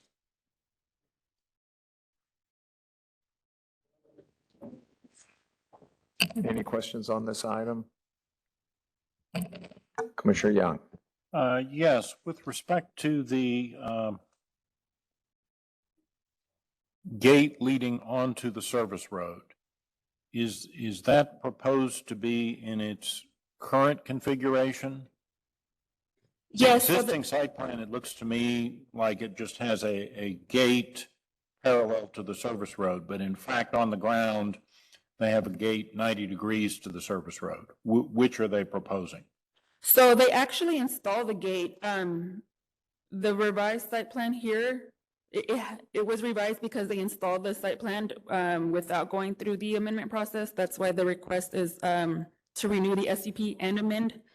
And the gate is actually on property. I'm sorry, can you repeat the question? I want to make sure I'm answering it. The question is, the gate is proposed to be perpendicular to the service road, not parallel to the service road. I'm looking at the site plan and it shows a 7-foot-high motorized ornamental sliding gate, and it shows it at a 90-degree angle to the service road. Yes. Okay. And I guess my next question is for transportation. Is Mr. Navarez on the line?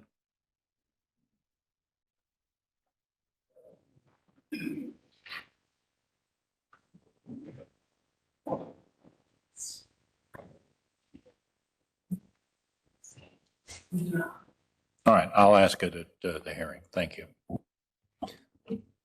Commissioner Hampton? And I apologize, Ms. Humet, I believe you said this and I didn't manage to get it down. What is the, Ms. Crossco, sorry. I'm not doing well today. What was staff's recommendation on the period for the SUP? Was it per the applicant's request? On the period, the time Yes. frame? Yeah.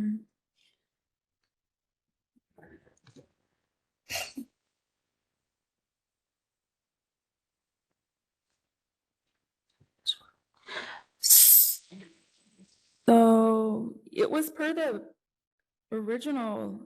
And so the periods that's listed in the condition is 5 years from the passage of the ordinance and eligible for automatic renewals for additional, in parentheses, 10-year periods. Is that staff's recommendation as well? Yeah, that's remained.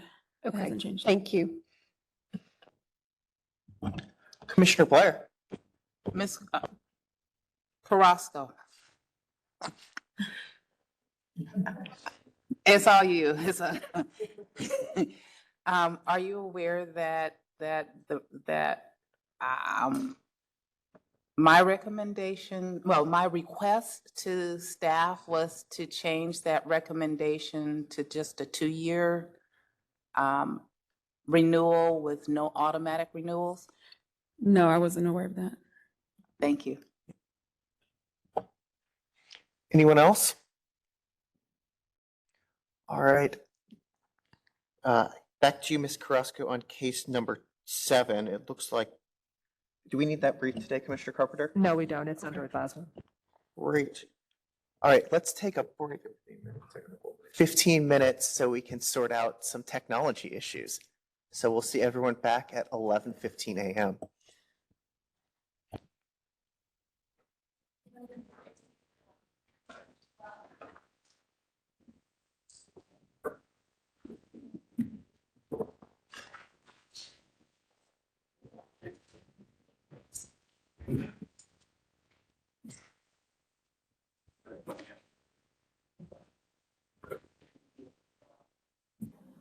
All right. I think we do have quorum. Are the commissioners online? I don't see them.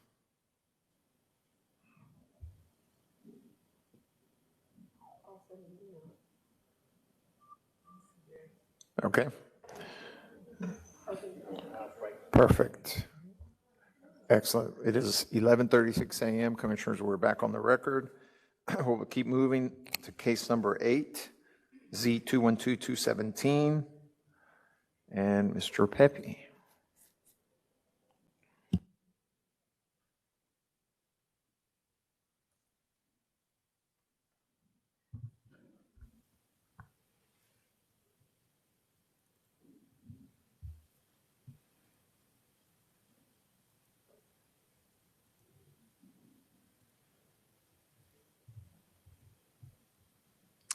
Okay.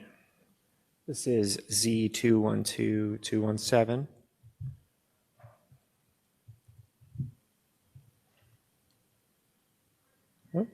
This is an application for a plan development district for R5 single-family uses and a public school use by right on property zoned in R5A single-family district on the northeast corner of West Illinois and Keats Drive. It's about 11.9 acres. And this is general location.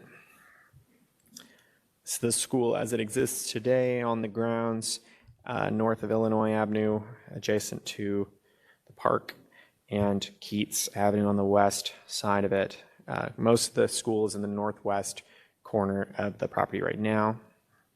And so there is a single family to the northwest, west, and then there's retail to the south all along Illinois, and there's mostly park to the east, as well as a little bit of the single family neighborhood. So it is currently zoned R5, and it is currently Lenore Kirk Hall Elementary, and they're proposing to construct a new elementary school on the southwestern corner of the site, then demolish the existing school upon completion, and it will serve elementary students, 37 total classrooms. This is an increase from the existing 22. The use does require either an SUP or a authorization under Plan Development District, so they're requesting a Plan Development District to authorize it permanently. And they are, in addition, proposing minor modifications to sidewalk conditions, setbacks, and fencing. So here is the proposed development plan as it stands today. And so south is on your left here. So most of the school is on the southwest side, kind of located closer to Illinois Avenue. And whereas the current school is located on the northwest part, which is kind of a empty space on this diagram. So as for the site as it stands right now, here's the existing school sign. So up at the north side of the property, the alleyway to the north. This is the single-family neighborhood to the northwest, to the west. This is the northern parking lot of the school, more of the existing building. Then looking back around across Keats, one of the existing sidewalks. Then looking back at the school, we're just moving down Keats Avenue generally. Looking back at the school, the current queue. And then this is the southern part of the school grounds where there's portable buildings. That's the next cross street, across Keats, across Illinois, the retail generally to the south side, across the intersection of Keats and Illinois.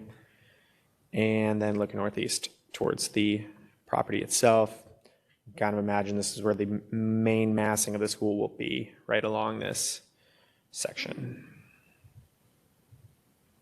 And it's looking back at the school from the park. So these are generally the development standards that they're modifying. They're actually not modifying them for the most part in keeping with the R5 base zoning. And they're working within much of that. They're adding floor area maximum, which is just enough to accommodate the new structure. And so they did also add these provisions. These are generally the only other things besides authorizing the school at large as a permitted use. So staff recommendation is approval subject to a development plan, traffic management plan, and conditions. Thank you very much, Mr. Pepe. Questions, commissioners? Commissioner Carpenter. Mr. Pepe, I think there was one ballot in opposition for this case, but it seemed to be, the person filling it out seemed to be concerned that their property in the notification area was being, that it was going to affect their property. And this may be the case where we had people in the audience last time. Do we know if we resolved, have those people been contacted? That seemed to be the only opposition that we received. Yes. I believe Andrea actually spoke to them and clarified a little bit of that. And then I don't have the name of the individual, but we did clarify some of that a little bit more, that the area of request boundary and the rezoning boundary are not the same. Right, that they really didn't have any opposition to the school. It was just concern about the future of their own property. Yes. Thank you. Thank you. Commissioner Hampton. Thank you. Mr. Pepe, a few questions. I'm going to start with setbacks, if I may. Along Illinois Avenue, what is the established front yard setback?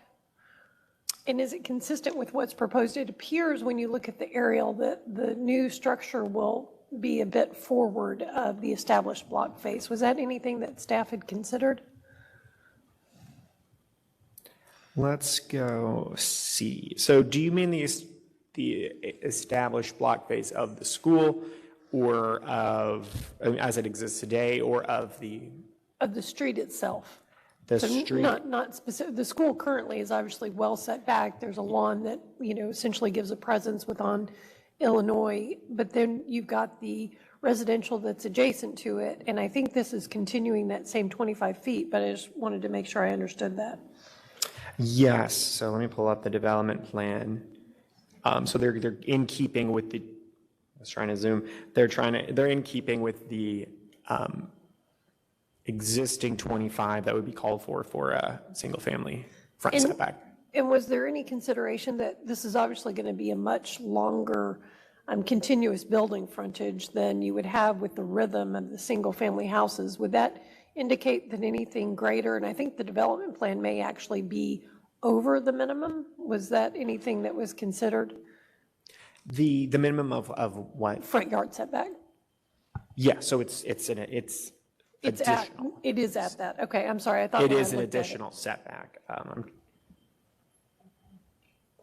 So you can see, I'm trying to zoom in on this document, but there is additional, or the front yard setback is marked on here. So it's an additional on Keats Drive, but not at Illinois? it exists on Illinois as well as on Keats. Well, I guess along Keats, I'm sorry, it's pretty close to the setback line, but they did mark it on here.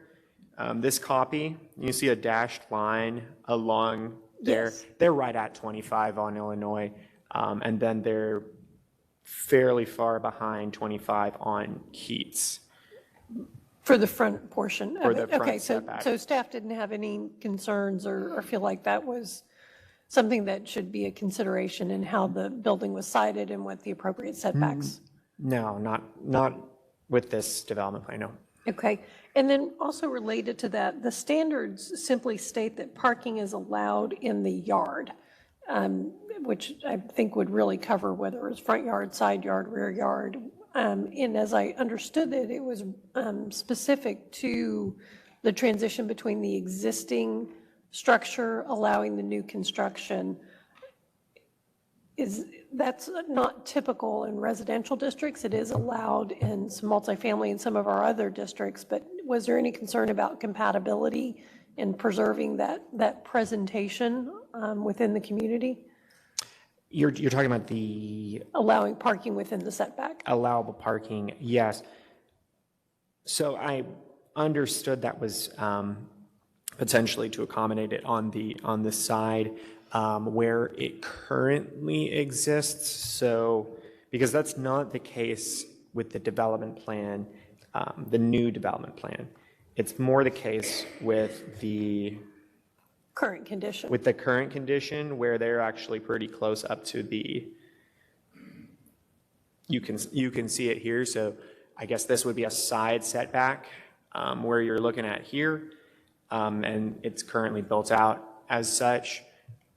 So I understand it's more to accommodate that, Yeah, and but it is not the case with the development plan wherein the parking is in the setback. And I think that's exactly what I think my question is that we're putting something in the conditions to codify what will not be the future built condition. And so is that the best way to handle that? And is that consistent with what staff thinks would be the good long-term development?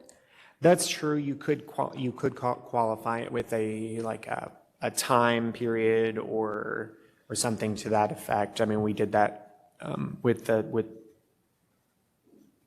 Okay. I'm trying to remember the other condition that they did that in that keeps it time bound, but that's a possible aspect you could incorporate if it's concerned about the future development. Okay. And then two additional questions, if I may, Mr. Chair. The provisions also included allowance for a 6-foot fence within the front yard. That would typically be 4 feet in our district. Is there any concern about the implications that has along the streetscape? Not particularly. It helps accommodate making the open space potentially useful for the school as a play area or what have you. They'll still have the appropriate sidewalks and things like that for access around this site.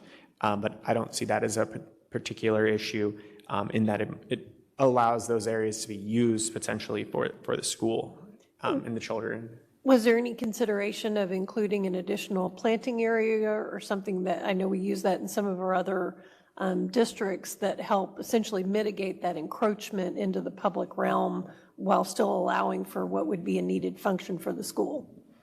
So they have, their sidewalk condition is written as requiring a buffer between the street and then sidewalk. And then after that point, they would have fencing allowable. And I guess the question would be, should there be a secondary planting zone between the sidewalk and where the fence would be allowed? We didn't have that discussion specifically. So that potentially could be added, but we didn't have that up to this point. Okay, and then one final comment. I didn't see a landscape plan, and I noticed there were some appeared to be significant trees on site. Was there any discussion of preservation of those existing trees or otherwise defining what the landscape other than Article 10? Yes, so it was reviewed by the arborist's office, but those will be handled under the Article 10 default landscape preservation ordinance. So but generally, most of the trees are not where the new building will be, but they are located more along Keats to the northwest. But they were reviewed, and we kept it with the default ordinance for tree preservation. And I know it used to be fairly typical that we did include both development plans and landscape plans. Is that anything that staff is evaluating to help support the goals of Article 10 or help furthering some of our other policy goals? I could let the arborist office speak to that if they're online can hear us, but I'm happy to follow up at Yeah. the hearing as well. Okay, those are my questions. Thank you, Mr. Pepe. Thank you, Mr. Chair. Thank you. Other questions, commissioners? Please, Commissioner Blair. Excuse me, I'm following up with Commissioner Hampton's question in regards to the 6-foot fence on the street, the front yard setback. Yes. Is there a purpose for that fence there that you know of? As I understand it, it's a security and measure for the school and for the children, and for both sort of an in and out security, I guess you could say. That's how I understand it. So, well, let me better ask the question. The 6-foot fence along the front,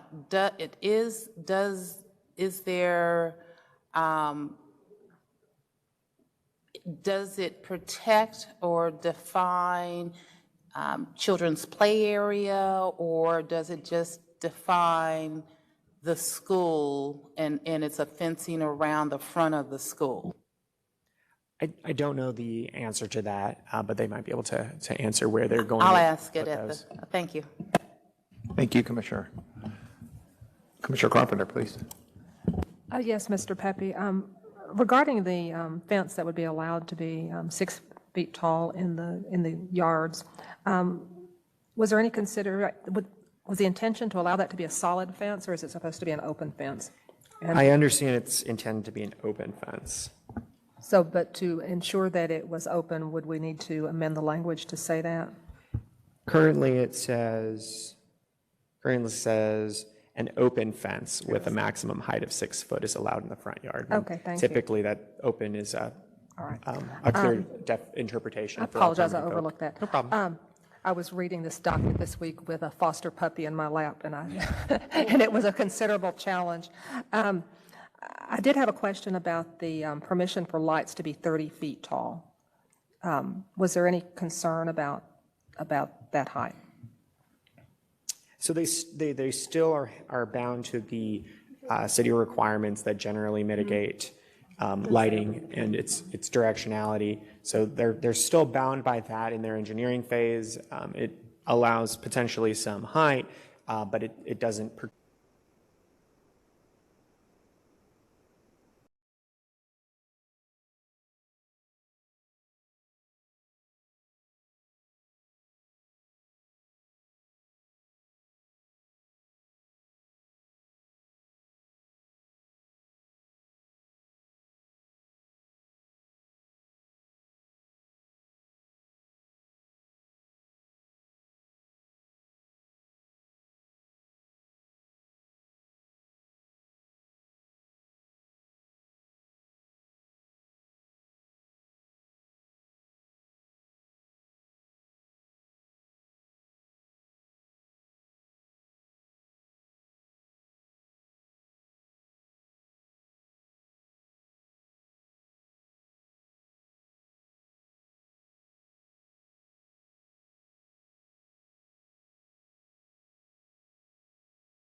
11:55.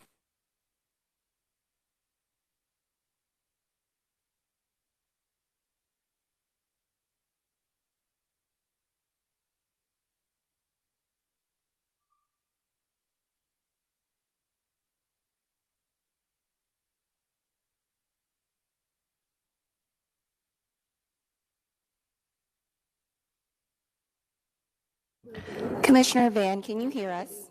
Commissioner Hawk? No? She cannot. Commissioner Van can. Well, Okay, great. Ms. Pham, now I can, but I just heard Chair Shadid say 11:55. I didn't hear anything beyond that. Okay, we'll begin the meeting here shortly. Okay.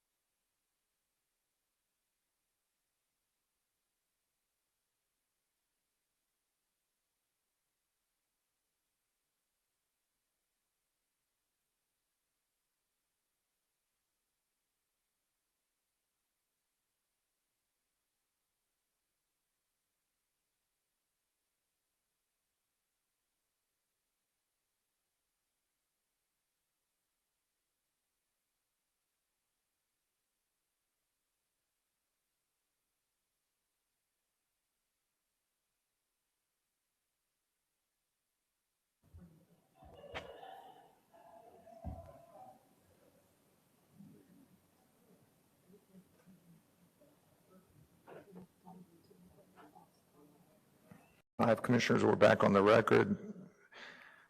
We are on case number 9Z212224, and Mr. Aguilera. Good afternoon, members of the City Plan Commission. Oscar Aguilera. Let me share the screen. This was presented already.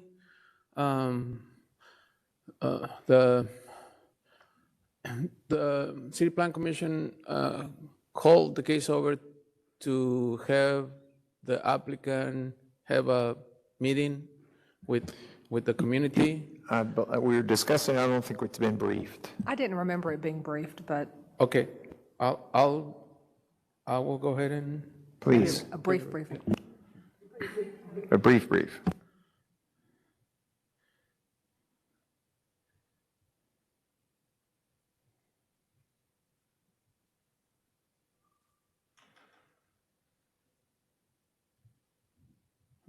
So application Z212-224 is an application for CS Commercial Service District on a property zone CR Community District. The purpose of the request is to allow for a display sale and service use. Here is the location map that shows the boundaries for the city limits. And the star represent approximately where the site is located at. Here is an aerial that gives you a better perspective of what is there. Please note that these buildings right here are no longer there. They were torn down, and then this site is also vacant, as well as some of these buildings. And the use, to have a better perspective, there's CS to the north, there's community retail to the west, and then there is also commercial uses. And then if you can take a look at the area highlighted on blue, that's actually a 100-year floodplain. So the site has been, or the vacant site is approximately 1.11 acre, and is on CR. And then the current CR retail district does not allow for the proposed vehicle display, sales, and services use. Therefore, the applicant is seeking to rezone the property to CS Commercial Service District, which permits the requested use. So here is the site. As you can see, it is vacant. It doesn't have no buildings. It's just a paved area. There's a fronting on major thoroughfare, and then it's surrounded by similar uses. This is a similar use on Singleton Boulevard, which I was stating that those buildings have been demolished, and then it shows there, this right here is actually these buildings right here. This is no longer there. And then this will be, let me change this. This will be this property right here where they have the distribution center. And then this business right here, which is similar uses, is these lots right here. And then this street right here is just by record. It's actually not being built or constructed. So what I did is I went to the next lot, so you could see that there's also similar uses. And then there is some residential right here, but as you notice, there is in the floodplain and I don't think that those properties will be conducive to a zoning for a single family, since the floodplain it will require, or it will be costly to get it out of the floodplain by going with FEMA and hiring an engineer. And then the area here, if you also take up the development standards, the height will actually be reduced from 54 to 45. The lot coverage will be increased from 80, from 60, and then the RPS continues to be applicable the same way. And then this just will be that commercial, so that the proposed use could be achieved, and seeing to that the area for the CR use is vacant. Staff feels that the CS will be appropriate for this particular site, also based that it is adjacent to other CS land uses to the north. Any questions? Thank you, Mr. Aguilera. Commissioner Carpenter. Yes, Mr. Aguilera. Mr. Aguilera. Excuse me. Although the report says that the intended use is vehicle display, this is a straight zoning change, so it would allow any use that is permissible in the CS zoning, correct? Correct. Okay. And that would include such things as commercial motor vehicle parking and bus maintenance, storage, machinery, heavy equipment, truck sales and service, vehicle engine repair, some fairly heavy commercial uses. Correct. Okay.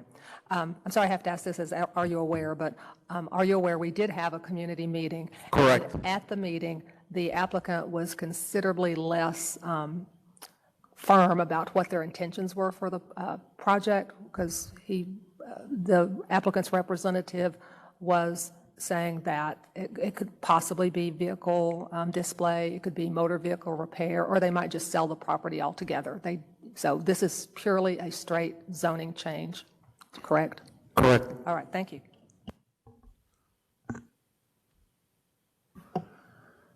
Commissioner Houserack. This is a follow-up on Commissioner Carpenter's question, but I didn't quite follow the red dots and black dots on the spreadsheet or the columns. And so on 9-6, there's a red dot next to temporary batch plant. I didn't understand. Does that mean that that's not allowed? No, or does that mean it will continue to be allowed? No, that will be allowed if it is at that. It is allowed. If it is an S, it requires a specific use permit. If it is an R, it requires a review for a permit. And then if there's nothing there, then that means that nothing is allowed.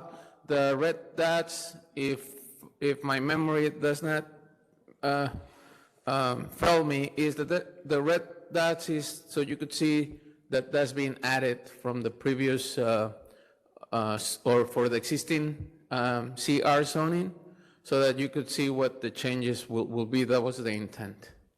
Okay, so on the matter of a batching plant, it is allowed today and would continue to be allowed with the zoning change? Yes.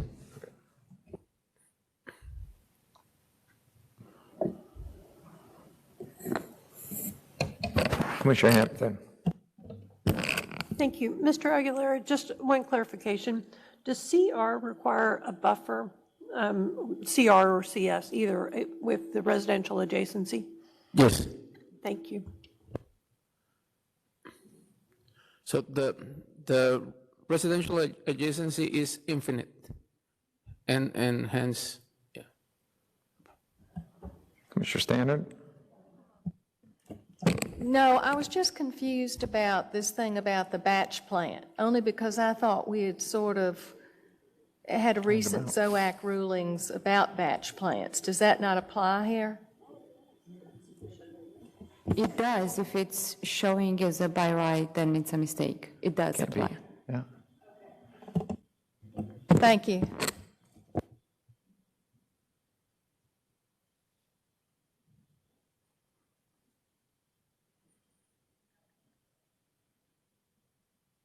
Yeah, it does have a red dot there. So on 9.6, the red dot there at the top is incorrect. So under industrial uses for light manufacturing, that's the red dot you're talking about? Well, or are we talking about temporary concrete batch plants? Yes, the temporary concrete batch plant should be an SUP. That's an error.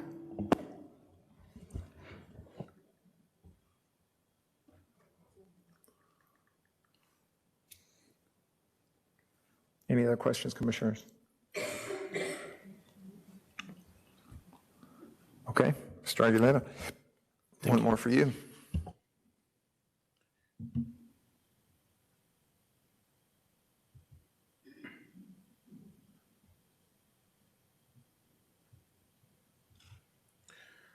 This is application Z212-229.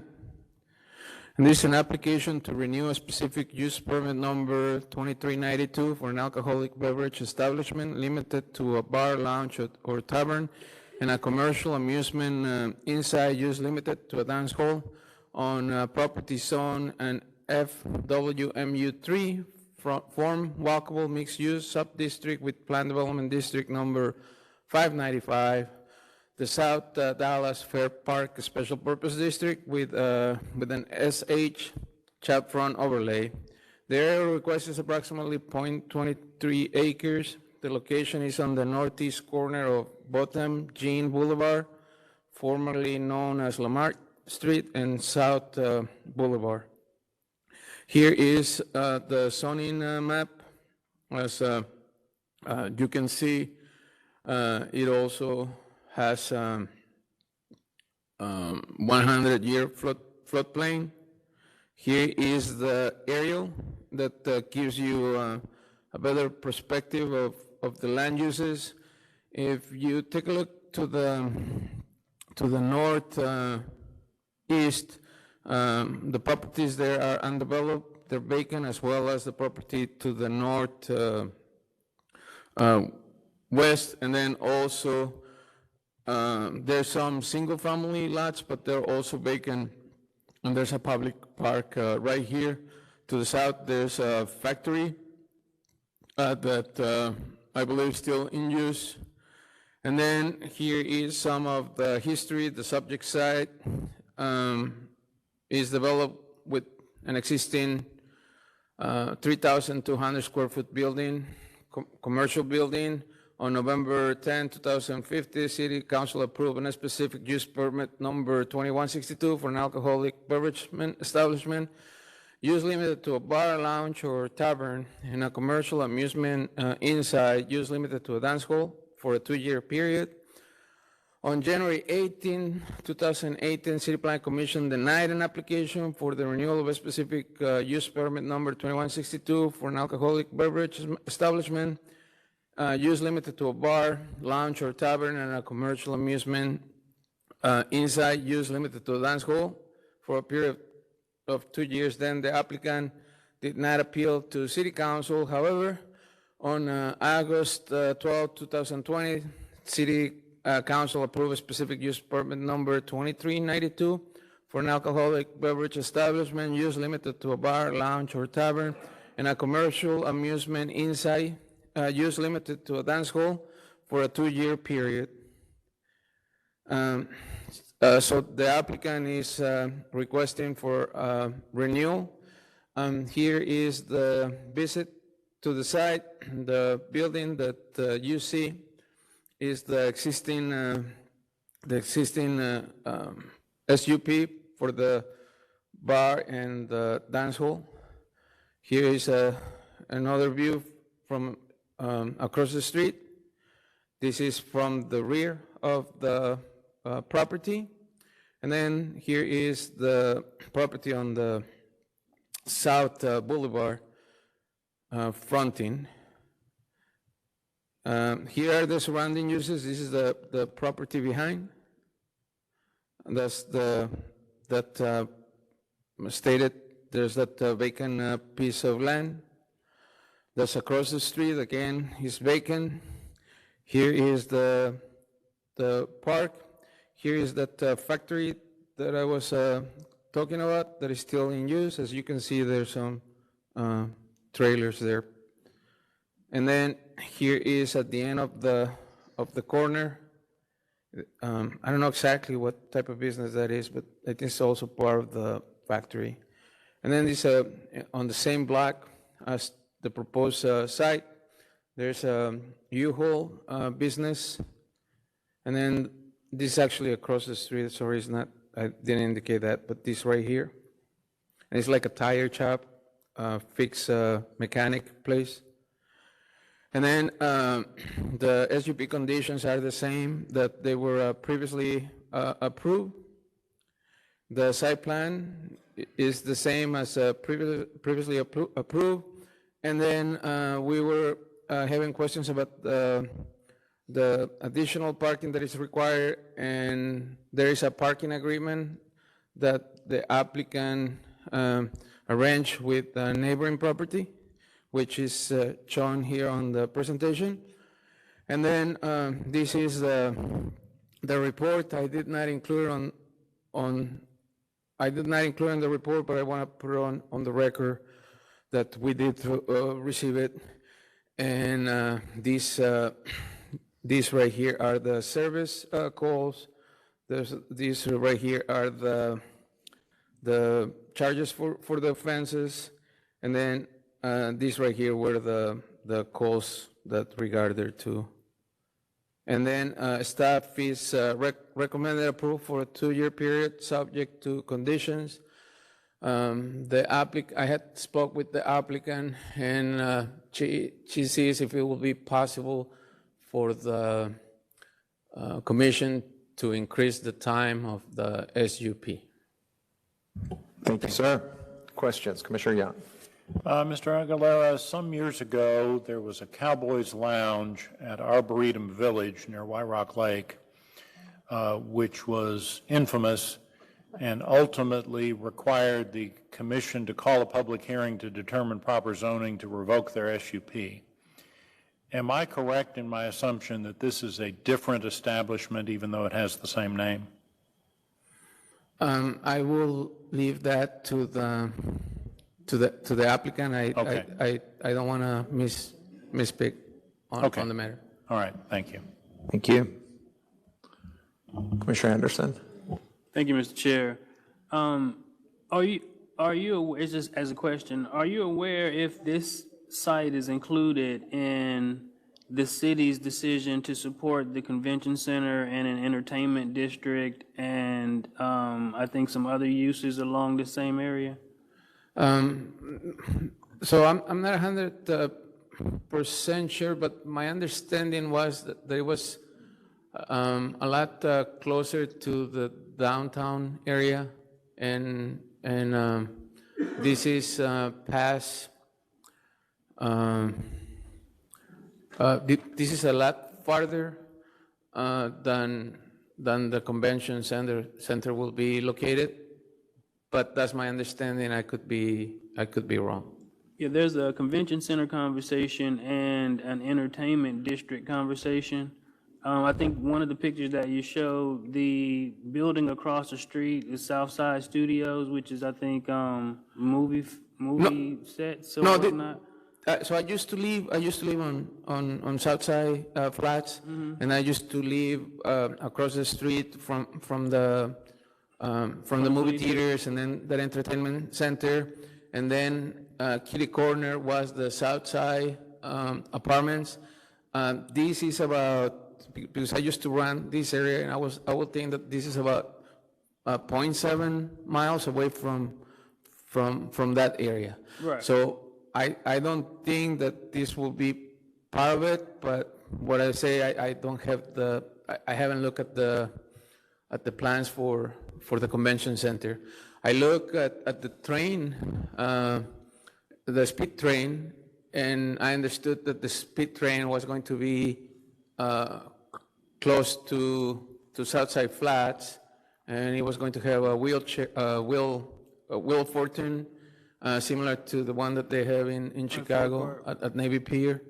Yeah, but the convention center, I thought it was going to be closer here to downtown, where it's currently built. Yeah, I'm just wondering about the, and I know you may not know, but the intent of the overall district and how far it might extend down Botham, in order to influence properly District 7 that it lines with, but this would be the opportunity for that entertainment district to find its way further south proper.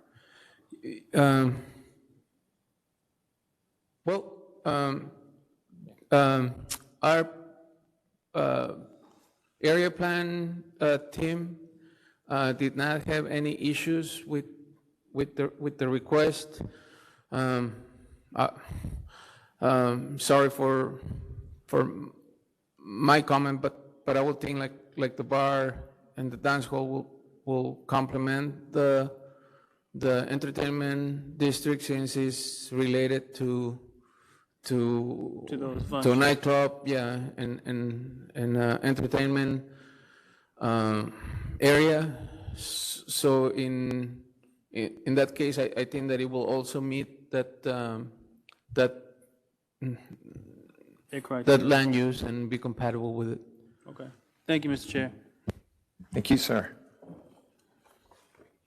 Any other questions on this item?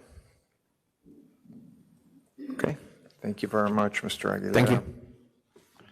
We'll see you at the hearing.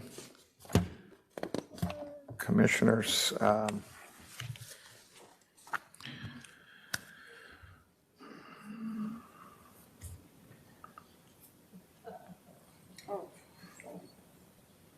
we're ready for the next item, number 12.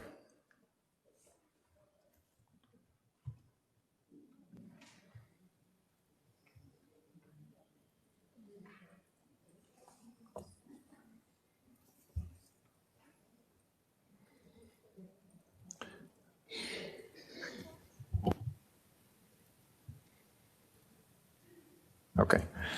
So, Commissioners, we're beginning the certificate of appropriateness for signs. When you're ready, Mr. Poole.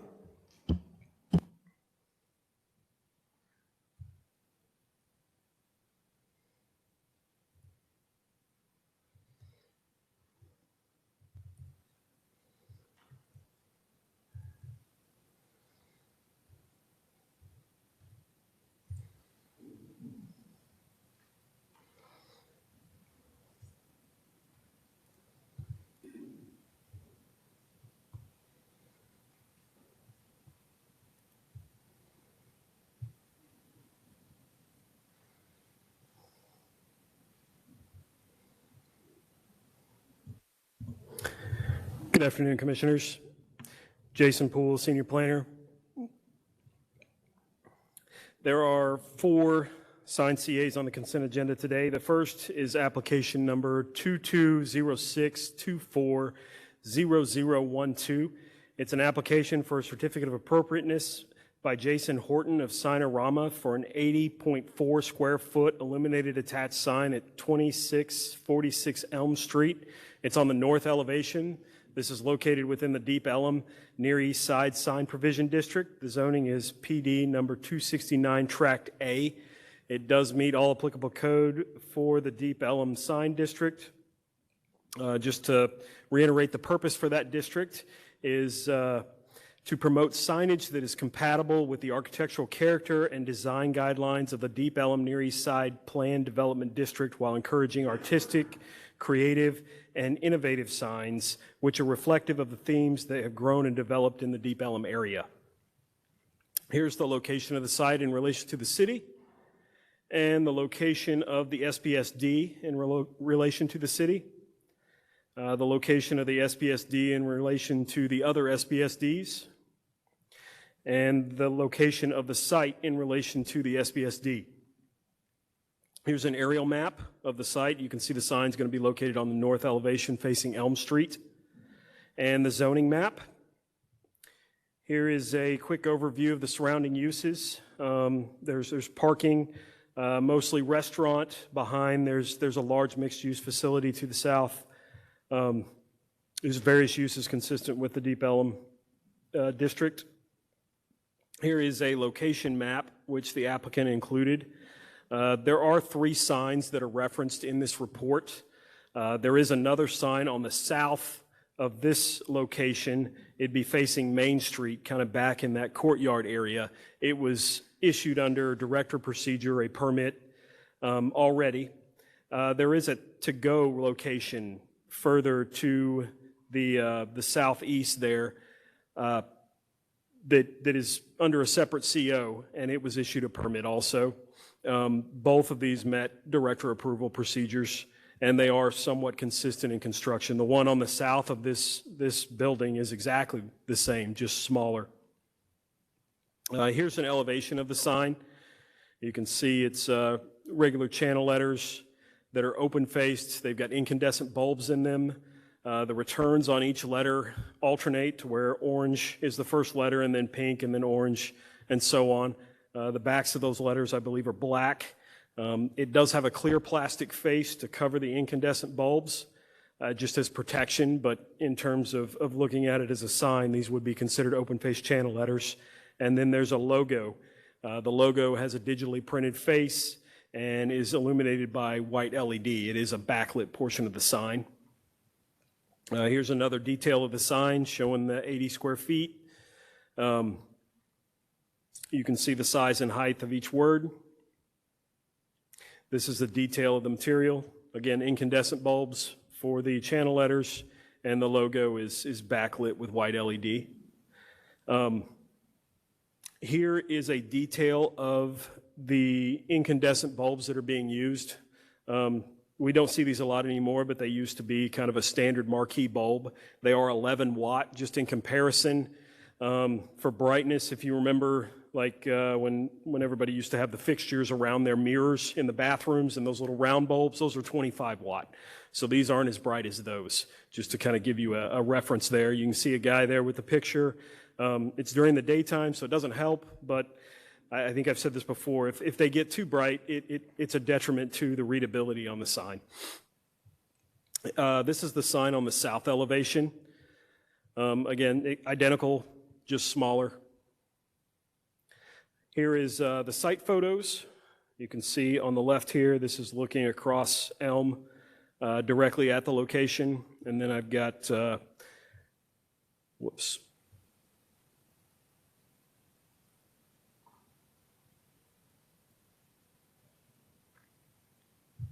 Yeah, up here on the top right is a view of that breezeway that runs through the building. And on the top, or the bottom right, there's the courtyard area there facing Main. Here's the surrounding the surrounding area. On the left is facing Elm on north, or facing north on Elm, excuse me. And on the right is facing west on Elm. And again, facing east and west on Elm. Here's facing north on Elm. Also facing north on Elm. Both photos, you can see that old painted sign there. That is a historic building there. These are some of the signs around the district. The Rocket Fizz is very similar construction. Also the Jenny's Ice Cream. Those are located in that little courtyard area. You can see the trees sign, which is just exposed neon there on the bottom. Very consistent with the construction of signs in the area. Again, more of the signs in the area. I did take a few photos of some of the unique spaces that have come out of that district. With the courtyards and the breezeways, there's another building to the south on Main that has a big breezeway with multi-tenant suites coming out of that breezeway. There's several rooftop bars. On that top right there, it's a little building that they just kind of built off the side of that other building to have a little restaurant there. These are some of the details on the breezeway walking through. Some murals painted in there just to kind of give you a feel for the area. Both staff and SSDAC recommend approval. Any Questions, Commissioner Hampton? Thank you, and thank you, Mr. Poole. I think you covered most of my questions. I'm going to ask two follow-ups. On the exposed lamps that are within the channel letters, are there any, I think you mentioned what the wattage is, which would be very low, but are there any requirements regarding glare or shielding that would be a consideration? Not necessarily with this sign, but I believe the code for that area is just 200-foot Lamberts. I think I've stated this before. In my opinion, that needs to be modernized. Yeah, it's an old standard. Yes, it is. And that is a difficult way to measure. When we have measured, it doesn't even register on the scale. Understood. And I think, again, you noted this in your presentation, but having these exposed bulbs is really consistent with, in your evaluation, the historic character signage types that one would have anticipated for this area. Is that correct? That is correct. There's actually a section in the ordinance that says that neon and incandescent bulbs are encouraged. And so 2 additional questions on the location of where this is placed on the facade. With the recommendation for approval, that will govern the location as shown on the elevation that's in our docket. Is that correct? That is understood, yes. And so, again, that kind of centering organized within the architectural facade would be part of what would be required on the installation. Yes. And then my standard question I always like to ask, are there any provisions related to how the mounting of the sign might consider avoiding damage to historic and original building materials? There are not in this district. Thank you, Mr. Poole. Thank you, Mr. Chair. Thank you, Commissioner Stannard. Yes, I guess this is a follow-up to Commissioner Hampton's question, and I guess it's a general thing, because did you just say that because in keeping with the historic, neon and incandescent are encouraged? Is that what you said? In this district, yes. Yeah, because I just find it strange, just in general, why we would be using incandescent anywhere instead of LED and more, I know they're beautiful, but more climate consideration. We do allow LED Energy to be consideration. used. Excuse me. We do allow LED to be used, but I think it's the look and feel that the ordinance is going for. There are LED replacements for neon that look like neon. Yeah, I was thinking that they'd upgraded, had become more modernized in their ability to replicate more historic signs, and I was hoping that that could be the case. I just always hate putting in incandescent anywhere in today's energy. There are still a lot of shops out there that do prefer the old ways. Neon done right, there's neon out there from the 40s that still work. And it's just finding somebody who can do that still. Yeah, okay, thank you. Thank you. Second round, Commissioner Hampton. And just one follow-up on that note, Mr. Poole, is it correct that there are technologies available utilizing, whether it's neon or incandescent technology, that can be of a similar energy usage depending on how they're installed, that might address any concerns about energy consumption? Actually, for LED, it's greatly reduced. Like, it doesn't even compare. Like, you would look at this 11-watt bulb, an LED version may be like 0.2. I mean, they're not even in the same ballpark. So from energy consumption. Are you aware, though, if you use either through voltage requirements, through dimming, you can achieve a similar life with a reduced energy consumption, and that is a strategy that's sometimes employed? Say that again, I can barely hear you. I was just observing that perhaps there's other tools that might be a consideration that help maintain the character, but I'll be happy to discuss this offline. Thank you, Mr. Chair. Thank you. Mr. Poole. Any other questions, commissioners? Next case, please.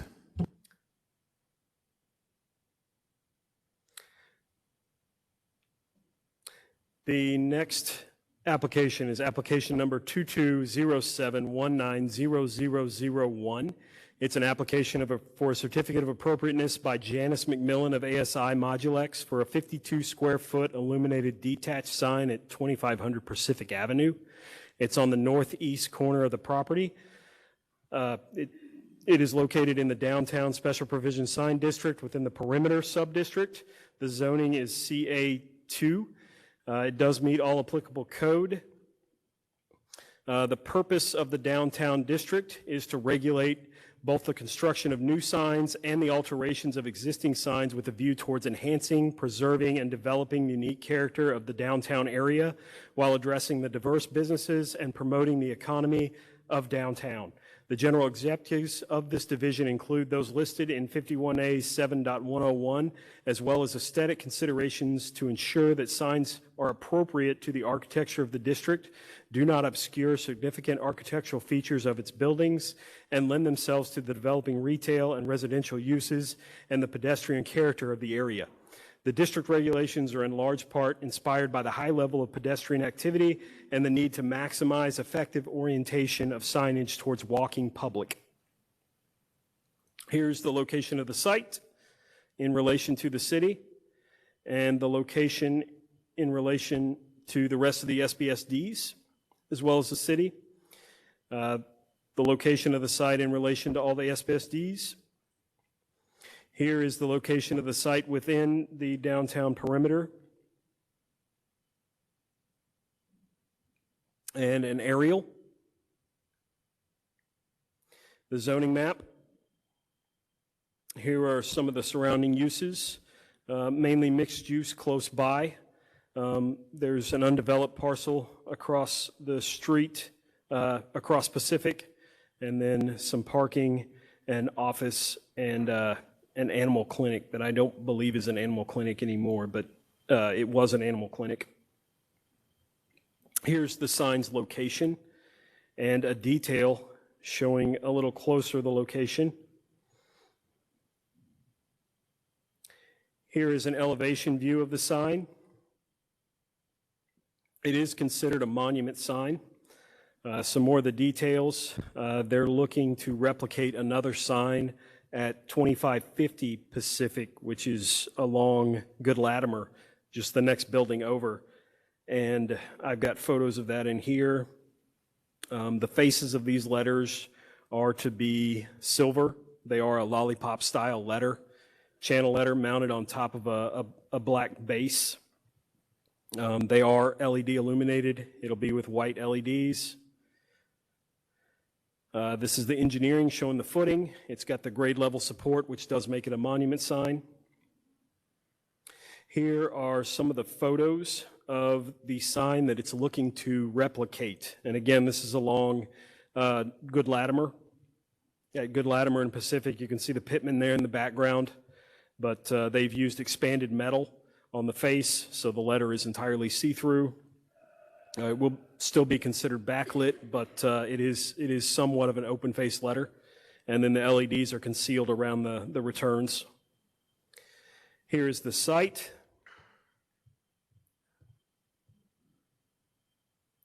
And this is facing east on Pacific. And on the right is facing west on Pacific towards downtown. And facing north across Pacific from Jetway. And then facing south across Pacific towards Jetway. just walking around, trying to find some signs. There is that little breezeway in between the two buildings, between Jet and Good Latimer. There are several businesses going in down there. You can see there's a neon sign there. There was this art exhibit there with the tree. Here's a monument sign down in the left corner. We consider that a monument. It's actually mounted on the fence, but same construction as far as, well, not same, but metal face with push-through acrylic letters. There's a pole sign. There's not many detached signs in this area. I did go to the other side of the downtown perimeter across Clydeborn Park, and there are several over there just to get a better comparison. It is the same zoning, but it is a different part of town. There's the McKinney and Olive, which is a similar construction. Again, several signs mounted on walls. And then just several other monument signs. And staff recommendation and SSDAC recommendation is approval. Thank you. Questions, Commissioner Handel? Thank you, Mr. Chair. Mr. Poole, once again, as always, thank you for the detailed case report and presentation. You mentioned that there is another monument sign at 2550 Pacific. While that is, I think, what we would think of as the same development, it's a separate parcel, therefore it's not considered to be the same address or the same consideration. Okay, and monument signs generally, I guess I was a little bit surprised. I have seen them. I do know they exist. Those are allowed by right with a CA. They're allowed within the downtown district? In the downtown, in the perimeter district, it's general business rules. It's just, it has committee review processes, and the commission gets final CA on, or final approval on the CAs. In the downtown provision sign district, within the general retail and the retail A and central business district, they're actually encouraged. It does require it to be a monument sign or a landscape sign on all detached signs. And is that to integrate it more within the streetscape versus a pole sign or some of the other types of signs that you might see as a detached sign? Do you know if that's the rationale? Yeah, the purpose being that it's pedestrian oriented. Understood. And I know this is within, obviously, our requirements on size. Are there size limitations related to these signs or any other considerations that this body or the staff included in their evaluation? Basically, the way these requirements lay out is it's dependent on the setback. There's a ratio figured based on the setback. I did put a chart in there to show that ratio, but the further back it goes, you figure a maximum for that setback, and the sign has to fit within that requirement. For this type sign, you can have a 0-foot setback, and the sign can be 7.5 foot tall and 60 square feet. Now, the way a monument sign works, since it has a grade level support, and under business zoning rules, everything above grade is considered effective area. So it's the whole height. So if it's 7.5 foot tall, it only gets whatever is that is in width to come out with 6 So feet. essentially a narrow sign, and again, trying to contribute to the, pedestrian realm and streetscape, similar to how we would have street furniture and other elements. Is that correct? Yes. Thank you, Mr. Poole. So 2 additional questions.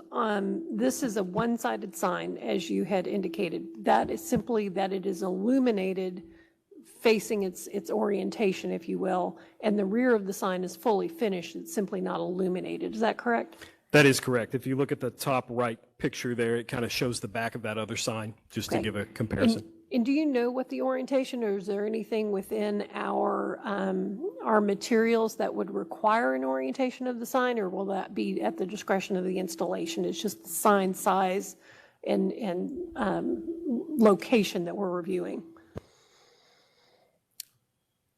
You, like, as the commission, you get to decide whether the sign is appropriate. It does meet code the way it's oriented. It could be oriented a different way, and it would meet code as long as it did maintain the setback, which in this case, it doesn't need a setback as long as it's located on the property and not in the visibility triangles. We could say it meets code, but outside of that, like, it's this body's job to decide if it's appropriate to. And are you aware if the applicant is intending to orient the front face of the sign in the, I guess, oriented towards downtown or oriented to the west, which would be then facing the direction of travel along Pacific. Is that correct? The applicant did not communicate that with me.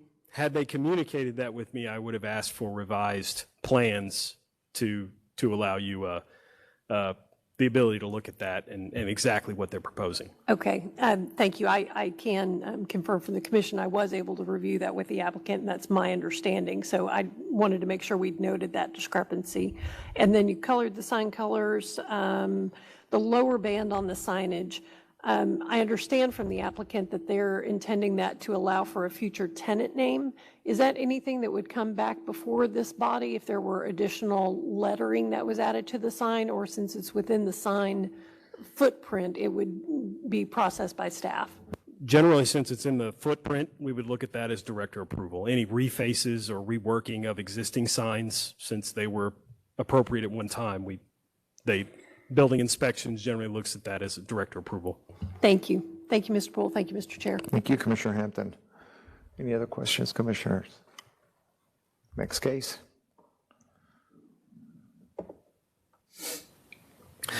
The next two cases are both located at the same location, one on one side of the building, the other is on the other side of the building. This is the first. It's application number 2207-190015. It's an application for a certificate of appropriateness by Lee Young of Sign Remedy, Inc. for a 138 square foot illuminated attached sign at 1900 North Ackerd.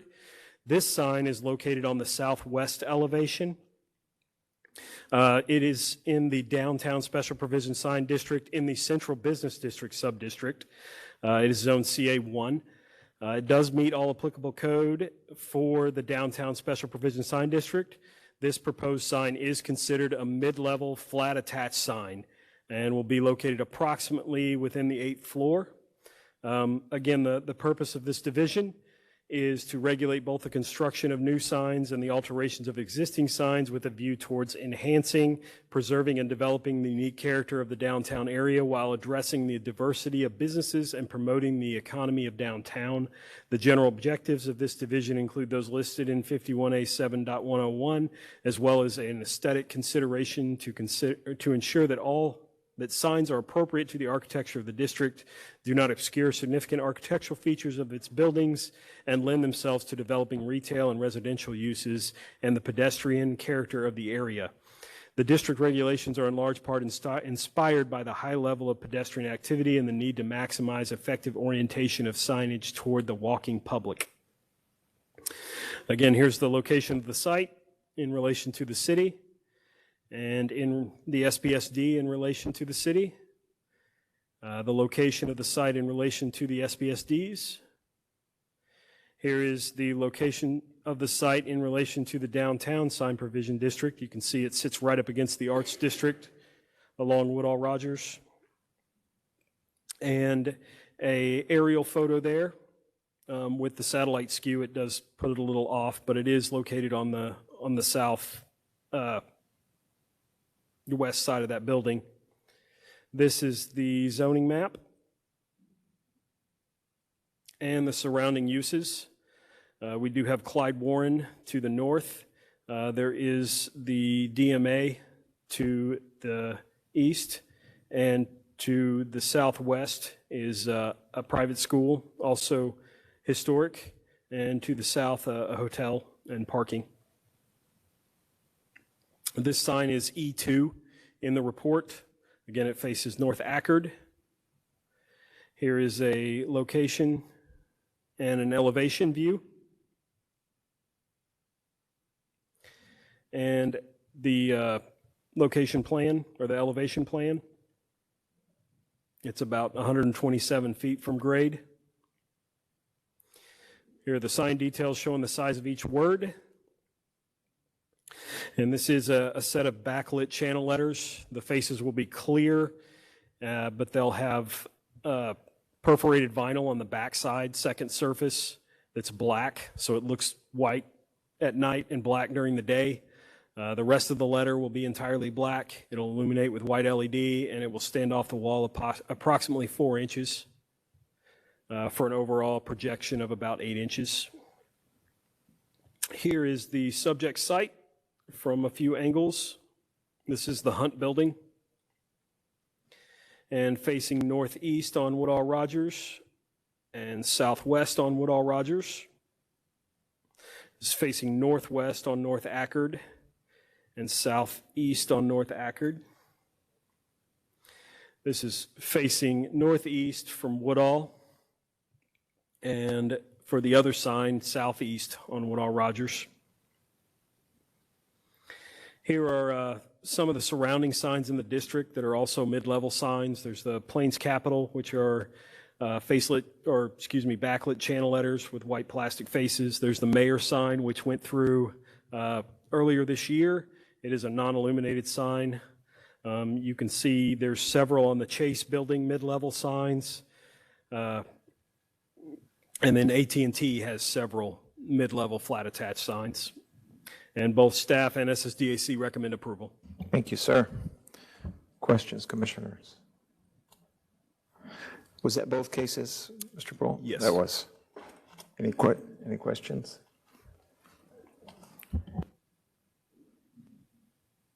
No questions. Thank you very much, Mr. Poole.